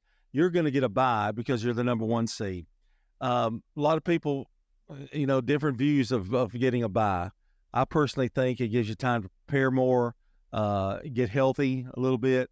Now, if it were 2 weeks, I'd have a problem. But 1 week, how do you feel about it? I mean, does it matter? I think it depends on what your team is, right? Like, if you're a younger team that's still trying to figure it out, I think you want to play another game. Like they need to stay in their routine. They need to play. You don't need that extra week of, well, we don't really have a game. But with our team, we're so senior heavy, and, they understand that, they're guaranteed one more game. That's it. Like, they're guaranteed one more high school football game. And so I'm confident that our group's going to handle this bye week the right way. And that, we kind of talked about it. Like, look, whoever we're going to be playing is playing on Friday. So they're working all week to get better so they can try and go win a football game. So we've got to work to get better, even though we don't have one on Friday. Like, we can't take this as a week of, we'll be fine. We'll pick it up again next week. No, like, we got to prepare as if we're playing a game on Friday. We just don't have a game on Friday. They've been through that before too. I mean, these seniors, that's, I guess, the luxury of having it. They know, and they know what's and they don't want it to be their last game when they play the next one. For sure. It makes a big difference. I could probably talk for another 30 minutes or so, but we only got 30 minutes, kind of final thoughts about the season and kind of wrap up how this season's gone. Then we'll get into playoff season the next time we talk. But let's talk about the regular season and how you felt about it. I feel really good about it. I think we've done things the right way. We kind of talked about it at the beginning, both offensive and defensive line wise. We're big, we're physical. And again, we understand what we're doing. Across the front, especially on the D line, really we start 3 seniors, with Ryan Dotson, Jesse Perry, and Harris Haynes. And then we rotate a bunch of guys through there.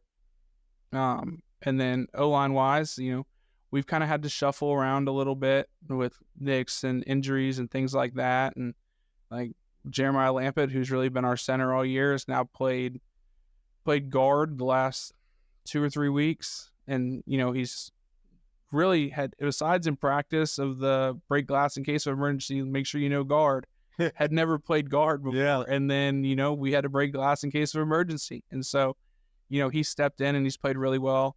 Dotson switched over from quick guard to strong guard, and we've got Self, who's normally our strong guard. He's playing center. And so we just kind of had to move pieces around. We had a freshman starting on the O-line last night, and Ben Hale got his first start. And, I kind of put it on Jesse and Dotson, who were they're bookending him of, hey, just make sure he knows what he's doing, make sure he's confident, and let's go. And, Jesse knows our offense inside and out, and he's played inside tackle and he's played outside tackle. So, having them on the field, it's like having a coach right there next to him. And so, I know when we go out on the field that we're going to be okay. The seniors are going to make sure that if anyone's in a weird spot or, they're in their first start or whatever, that they're taken care of. They've got basically a coach right next to them who's reminding them if they have any questions on what they need to do. And, again, it's just, they're a fun group to coach. As you go into the playoffs too, I guess it's whenever it ends, and hopefully it'll go all the way to the end. But I just appreciate how they have kind of hung together after these 4 years, and boy, they've gotten bigger and stronger. They've done what they were supposed to do, haven't they? They've done their end about being physical, getting in condition. That's about all a coach can ask for, isn't it? Oh, for sure. Yeah. I think we have the best strength program in probably the state. We've got Jason Spray and Zach Willis, who both have been at the Division I level at middle. You can see the payoff. I mean, absolutely. Really. We work out. We're consistent with it. We're 3 days a week, year round, and so they don't miss lifts. Like they go make sure they hit their lifts, and it really shows if you look at those pictures of them when they were freshmen and sophomores and looking at pictures of them now as seniors, and just how much bigger and stronger they've gotten. And, that makes a difference. And, again, we talk about it all the time, like how important the weight room is. And I think they've seen those benefits, and it helps establish what the culture is going to be, right? Like, because the younger kids can look at them and they'll see those pictures from their freshmen, sophomores, and go, oh, okay. Like, it really is. Like, if I just live in this weight room and I get bigger and stronger, like I can play like that too. And so it kind of creates that belief of what we're doing is working, and let's just keep with the process. Coach, good luck. You're going to have a week off from this show, actually. So we're going to talk some volleyball, I think, next week, I believe. So we continue the MTCS tradition, and good luck. We'll see you in 2 weeks. How's that? Good luck. Sounds good. I appreciate it. All right. That's head coach Christian Peterson, the head coach of the Cougars, here on Cougar Corner. And Brian, we'll take a break, and Brian Barrett will wrap things up here on Cougar Corner. Middle Tennessee Christian School, training for eternity. The large majority of our kids are involved in athletics or extracurricular activities, one or the other, and most are doing multiple activities. MTCS President Matt Tiller. And that's a great preparation for life. How many of us in our life are just doing one thing? So a well-rounded student is a huge deal. Invest in your child's future in a Christ-centered environment with many athletic and extracurricular choices. Without a doubt, our students have the opportunity to be involved in multiple activities. To find out more, visit mtcscougars.org.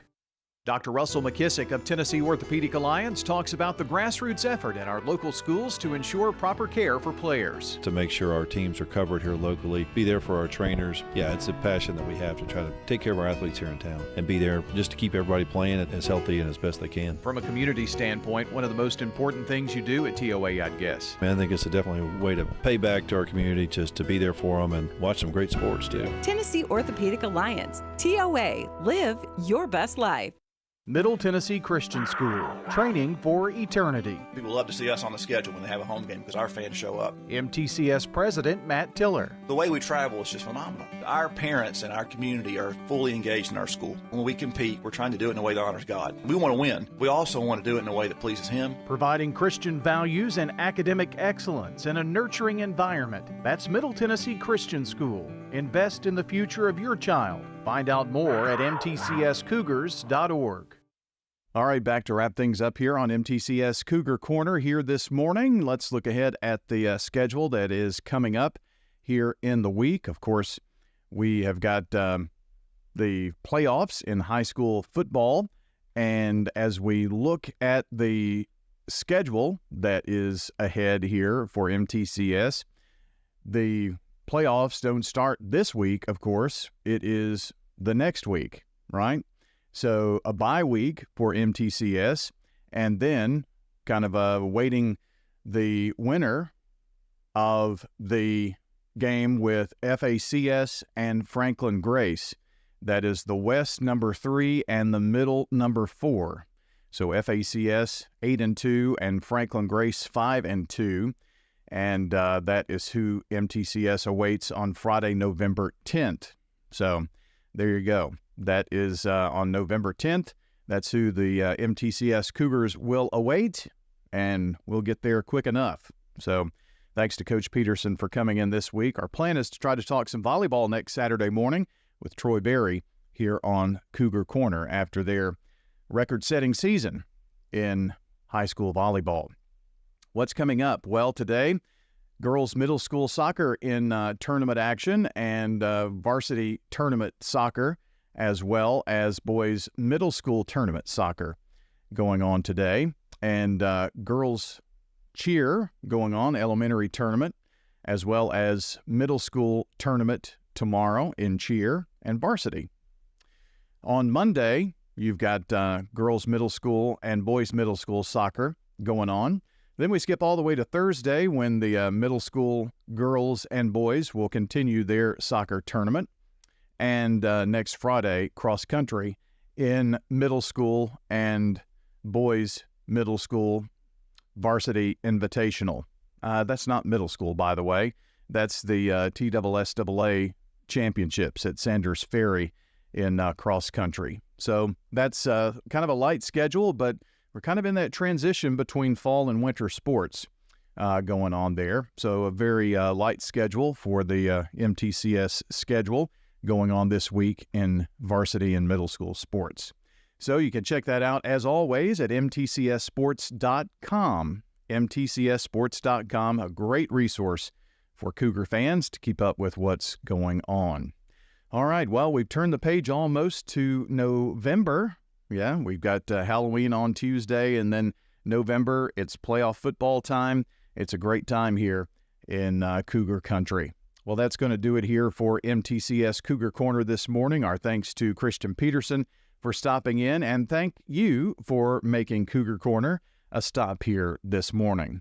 I want to thank our producers here today, Noah Seiler and Dalton Barrett, and want to thank our host for the morning, John Dinkins and Danny Brewer.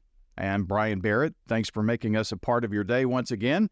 And don't forget, next Saturday morning, Prentice Allsup Heating and Air Coach's Corner at 8, and at around 10:15 or so, MTCS Cougar Corner right here on News Radio WGNS. Have a great Saturday, everybody.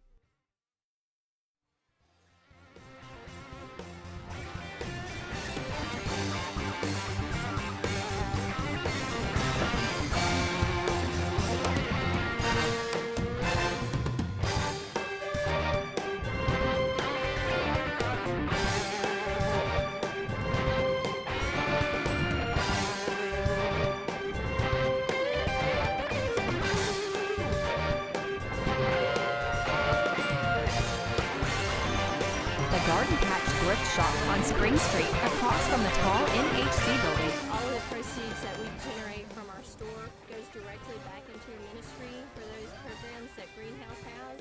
So we would just encourage people to come out and take a look.